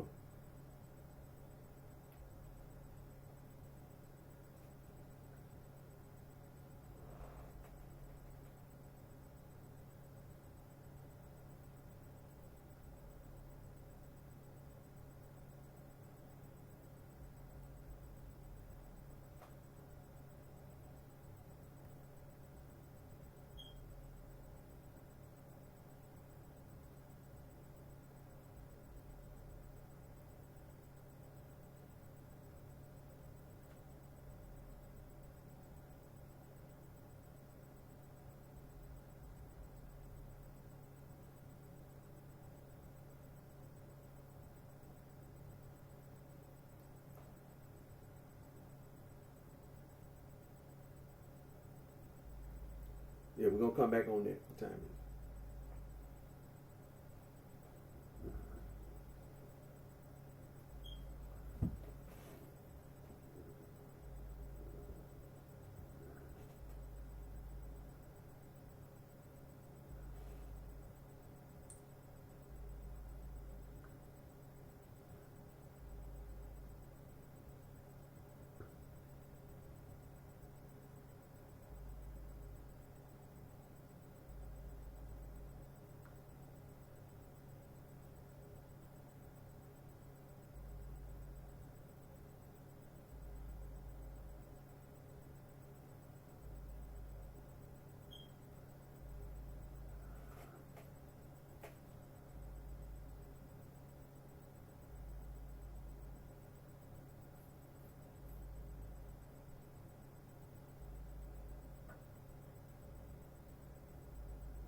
Now, before I end today's video, all right, this is a Gibson ES335.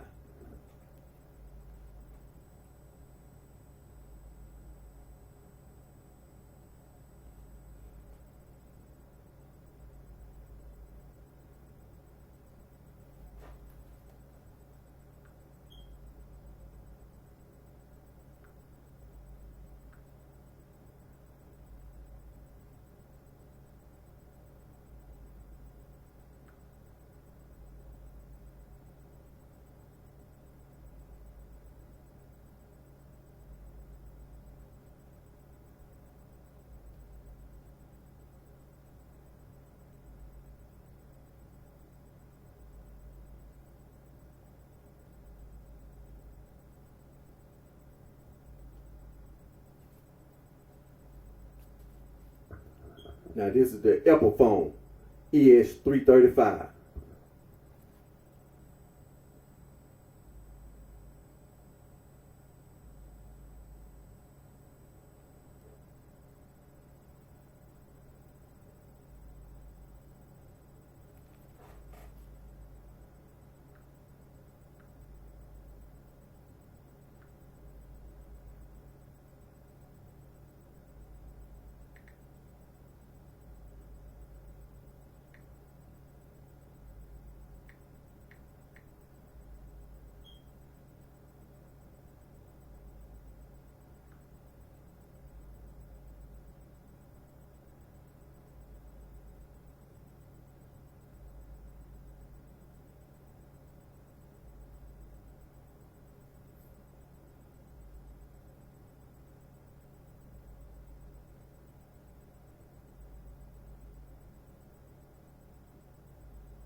Now, this is the Gibson ES345.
Now, this is the Apple phone ES345.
Now this is the Gibson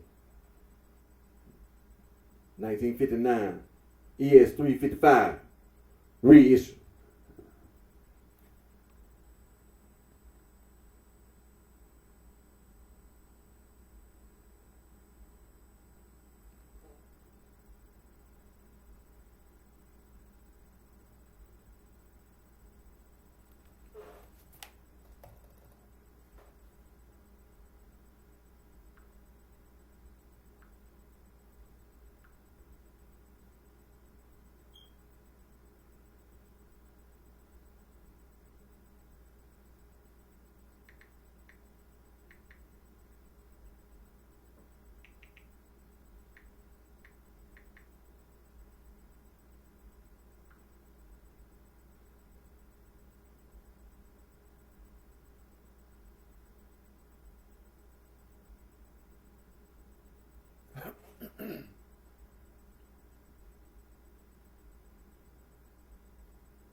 Now this is the 1959 ES 355 Epiphone.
Now this is the Gibson B.B. King Lucille Legacy. This is a tribute to the King.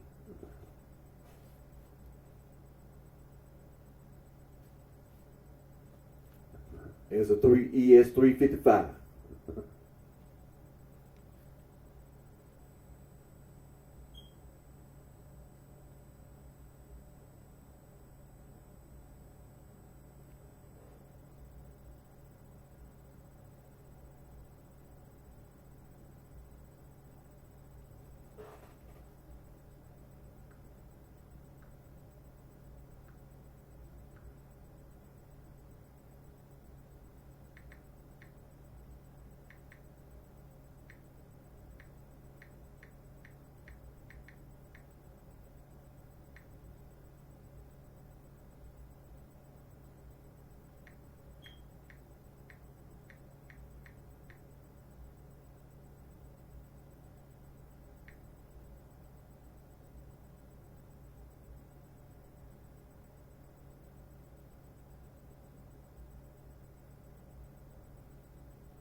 Okay. Now, Epiphone also made a guitar for B.B. King.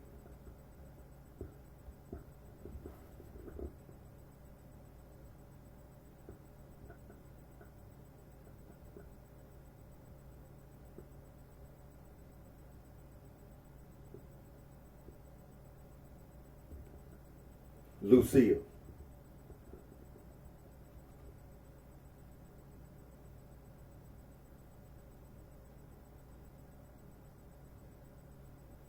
Now, B.B. King played various ES guitars. The one that Epiphone made is a ES 335.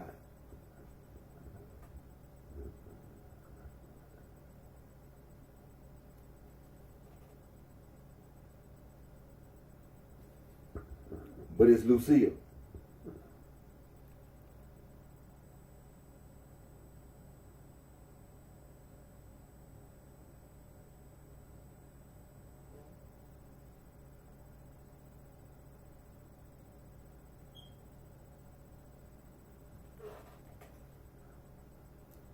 See, B.B. King played more. He played the 355. That's Lucille, and he played also the 335. That's a Lucille. Let me check on this 345.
Now, like I said, when it comes to ES 345, but BB King played a lot of the ES, so far, I don't really just see a 345 that's a Lucille from Gibson ES 345. Now they make a 345, but I'm talking about the Lucille, BB King Lucille.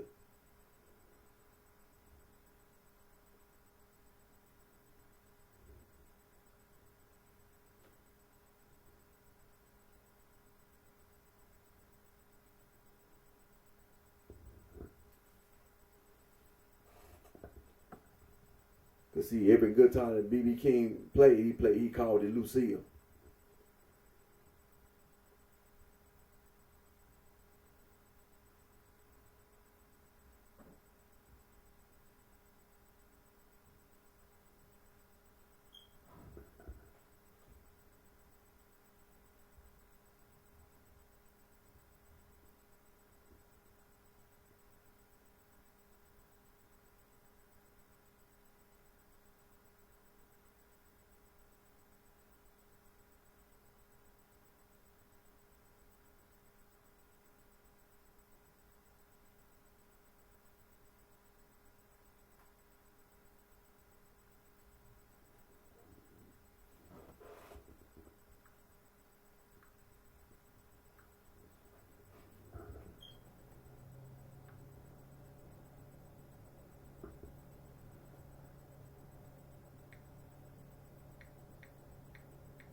Now, this is the Gibsons, the Les Paul electric guitars.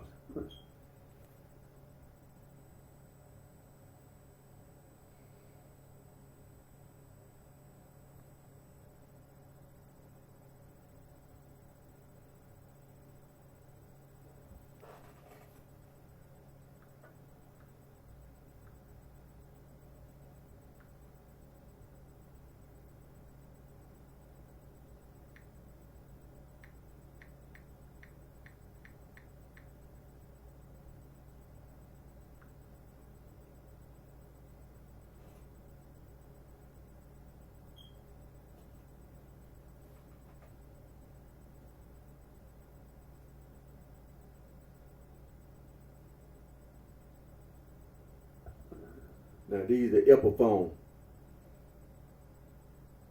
Les Paul guitars inspired by Gibson Custom. These are Les Paul guitars.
Now this is the Gibson ES339. Gibson ES339.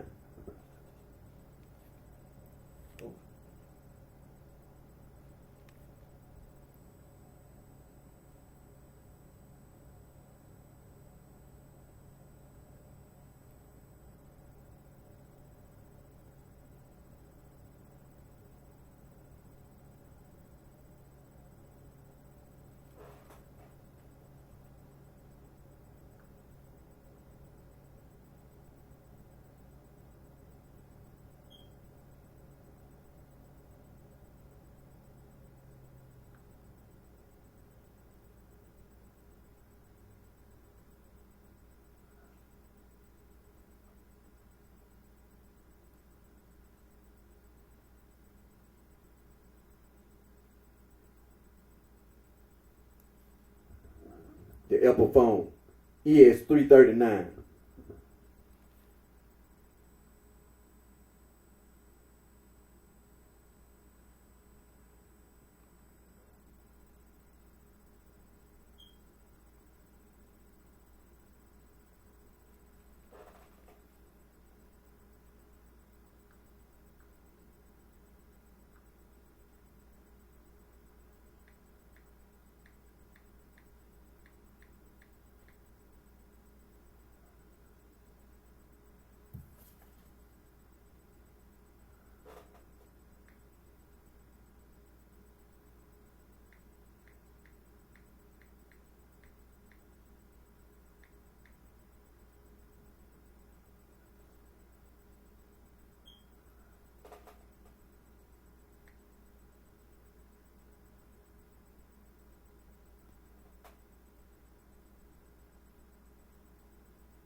The Epiphone Sheraton.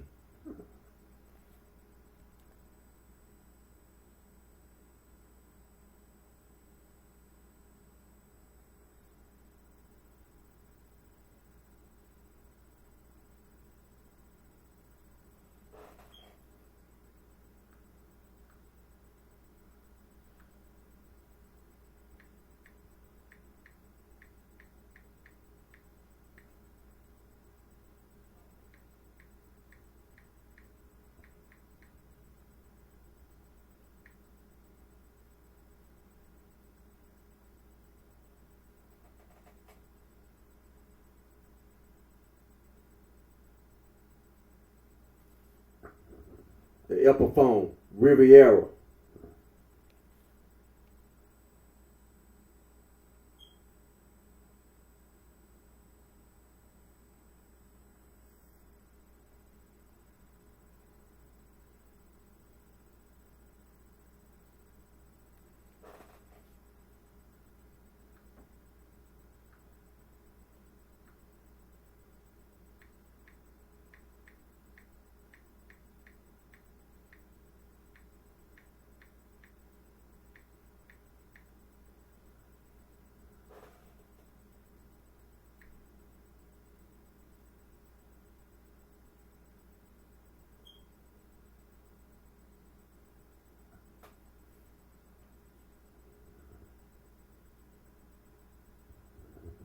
The Epiphone Casino.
Now, Fender makes guitars.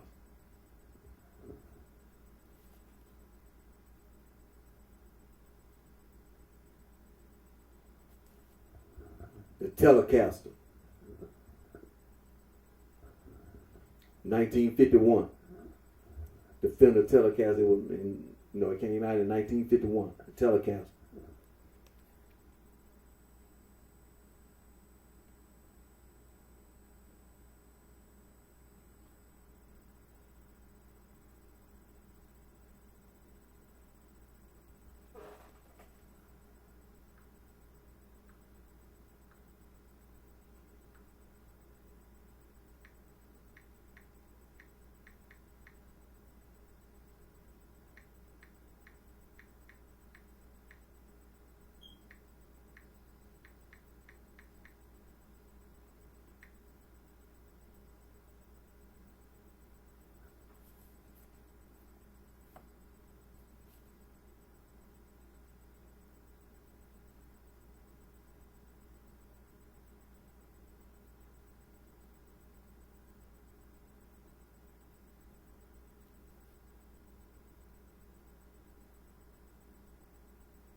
Now, Fender made the Stratocaster in 1954. It was Stratocaster, the Fender Stratocaster, 1954.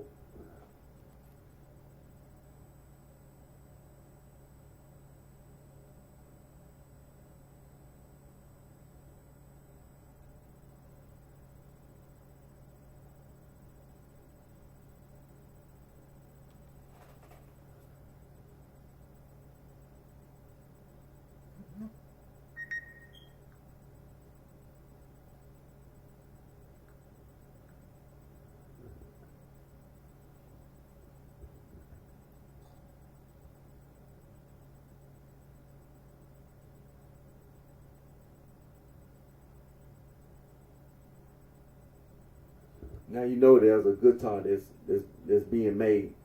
It's called the PREHIST guitar. Basically, what it is, it's the parts that came off of a Les Paul guitar and a guitar, a Stratocaster. That's what it is. That's what the PREHIST guitar is.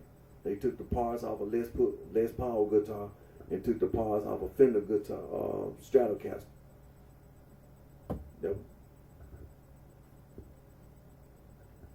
Then now you know you got the Grish Guitar Company.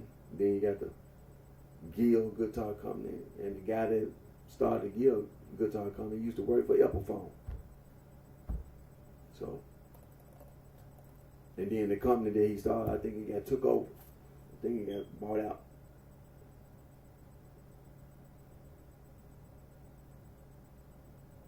Yeah, it got bought out by Yamaha Music Group. So,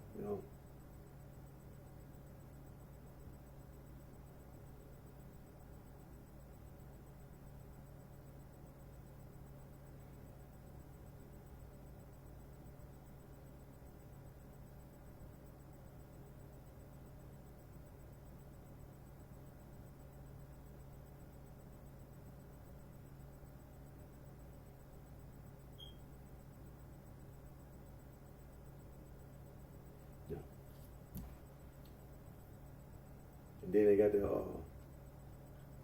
Ibanez Guitar Company. Really, it's a Japanese guy. He started a company, but he named it after some Spanish called the Ibanez.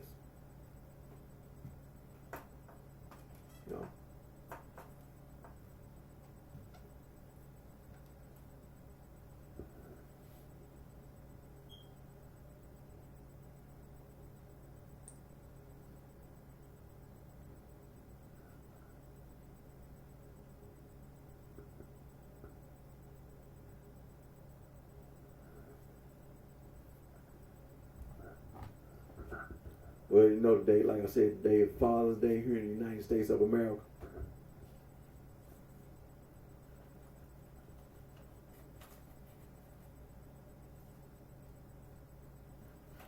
I hope and pray that any and everybody had a safe and blessed Father's Day. And thank my Lord and Savior Jesus Christ, Son of God, for all the blessings and guidance He provide myself as well as all of us with. And continue to pray about the wars that are being fought all over the world. Sometimes things don't get reported. You don't make the news as often as other wars do. But there are wars being fought all over the world. And continue to pray that those wars end, that we have peace everywhere. And continue to pray about natural disasters, because they're happening. No, they don't stop happening. I mean, they are natural occurrences, but they become disasters because we as human beings, irregardless of how we live, because some of us live, like indigenous people, live, and then we live like what we call modern, like this house, for example. But natural disasters still naturally happen, and they cause disasters. So let's continue to pray, and continue to be encouraged by when we pray. We believe that our prayers are going to be answered, and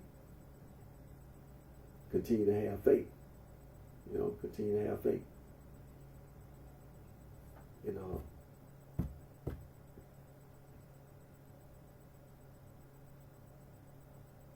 A lot of things happen in the news.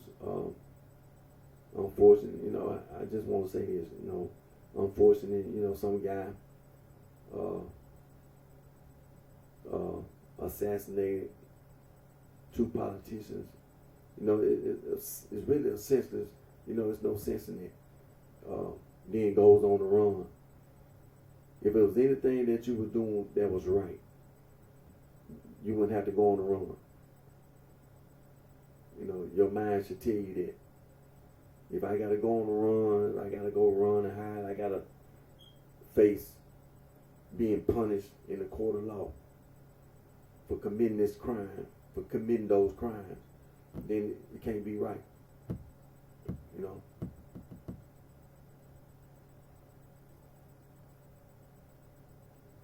Irregardless of what he says, in his mind, his way of thinking, it was still sensitive, man. There was no reason for you to assassinate those two politicians and then go on the run. Whatever disagreement that you disagree about, it didn't have to be that you had to kill those two people. You can't justify, his killing. Just,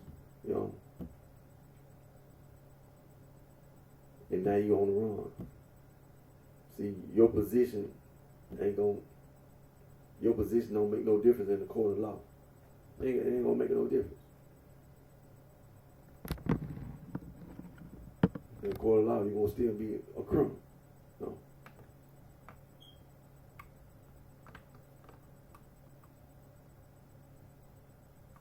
And that's the way you're gonna be looking at it. But pray for their family, for the families of those politicians, man. That was senseless.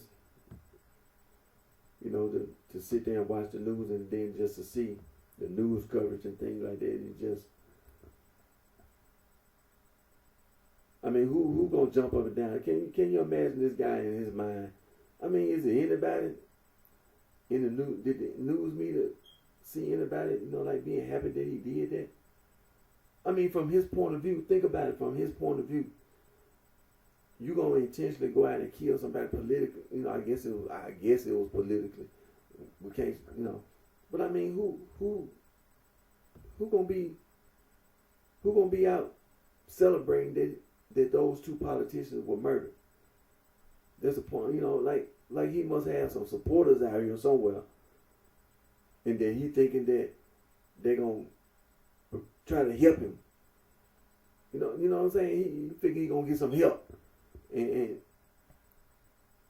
it might be some more people gonna do the same thing he did and get him, and it's gonna be some big altercation or whatever, Maybe he think he gonna get a pardon. Maybe he think he gonna get a pardon, Maybe that's the thinking. Maybe he probably do. He might think he gonna get a pardon. You know what I'm saying? He in his mind, you know what I'm saying? He might be thinking he can, he might have thought, hey, I go do this. I'm gonna get a pardon out of this. Hey, but man,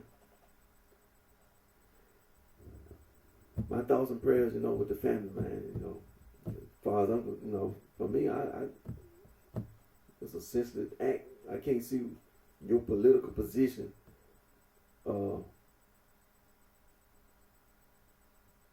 being looked at like that. Whatever your position is,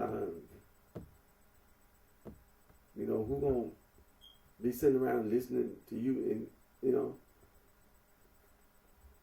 But I'm gonna have to go ahead and get ready to end today's video. It's been an enjoyable Father's Day. I can honestly say it's been, just like any other, but celebrating Father's Day, and so I can honestly say it's been a blessed Father's Day. I can say that. First of all, I'm still alive. I woke up this morning. I thank my Lord and Savior Jesus Christ, Son of God, for blessing me to be able to wake up and say thank you. Thank you, Jesus, for blessing me to wake up another day. And to participate in Father's Day, and to enjoy the holiday, because it's been pretty quiet, So I can say that today been a very blessed day. But I'm gonna get ready to end today's video. I gotta give me something to eat, man. I do this every week. I gotta give me something to eat. And I gotta answer these phone calls too. But again, my name is Eric D. Johnson, also known by BrightShine, right here in the city of Memphis, in the county of Sheriff, in the state of Tennessee. Thank my Lord and Savior Jesus Christ, Son of God, for all the blessings and the guidance He provides us all with. And I'm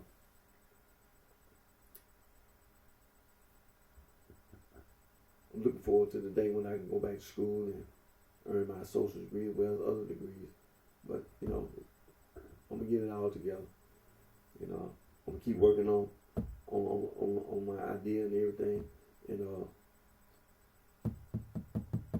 it's gonna come to pass, and gonna continue to stay on this prehistoric religion, you know what I'm saying?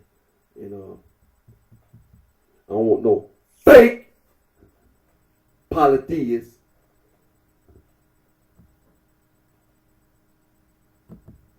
Talking about some false polytheism. I'm gonna stay on this prehistoric religion, talking about some syncretizing, or on the other hand, eclectic, which is being selective. You can go on with that. You can go on with that Gnostic nonsense, because you ain't gonna never ever gonna get away with doing that. You thought you got away, but no, you ain't got away.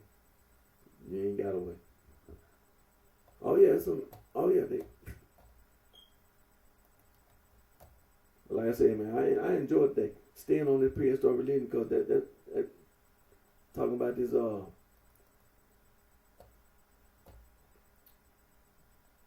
sexual dimorphous something. Hey, I'm retarded on that one. Hey, boy.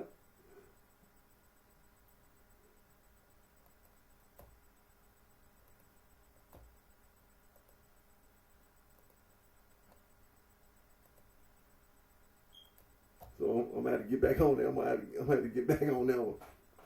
But we're gonna stay on this prehistoric religion though, man.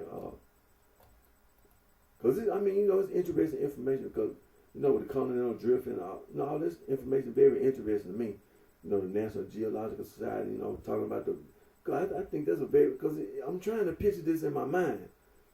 You know, we just can't sit here and when you talk about the climate and things, don't you? You know, you ever get to you be like.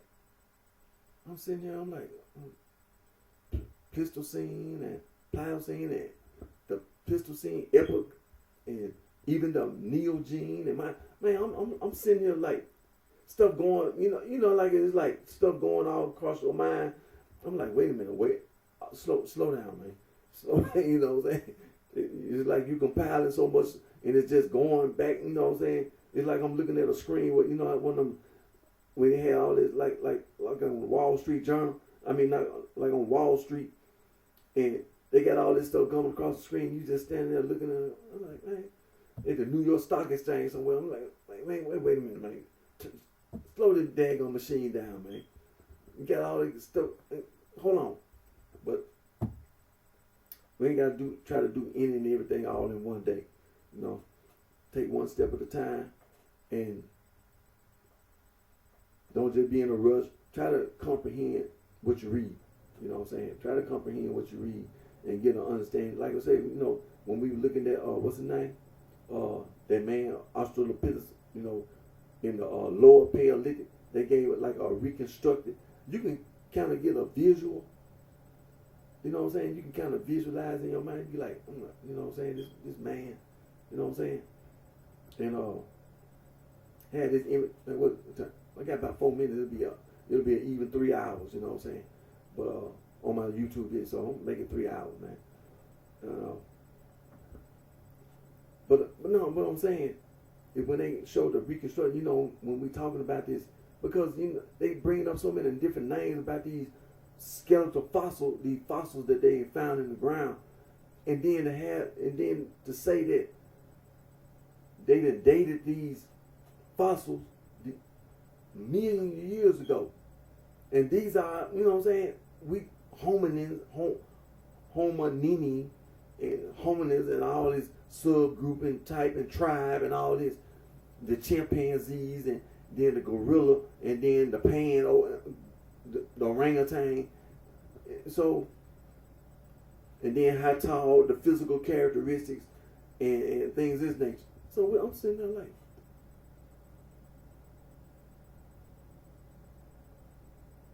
but you know, and then don't forget pedal foot. You ain't, you know what I'm saying? Just think about it. Pedal foot. And then being able to run, walk, jump, hop, making stone, and then stone tools began to be made in the lower Paleolithic. And then there was a certain way they made the tools, and then the way they made the tools, it was like, it was universal. It was universal. They finding fossils about these tools, and these tools are all over, you know, in Africa and Eurasia. They find these tools. So, I mean, you know, it's interesting, you know. Can't take it, and then we get into the DNA. And then they start talking about this Neanderthal. And so, and the interbreed, you know. But, I mean, you know, and still, the Neanderthal went extinct. If they're, you know, interbreeding, and then they go extinct.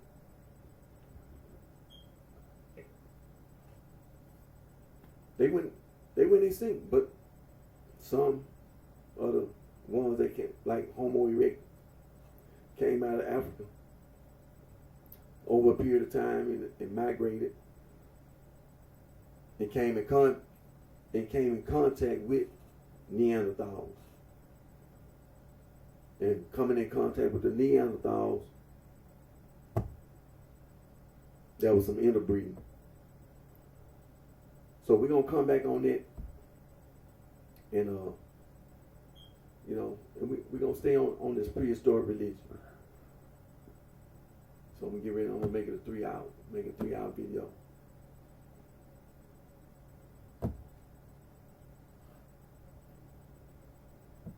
And so you take care of yourself with each and one of your very best.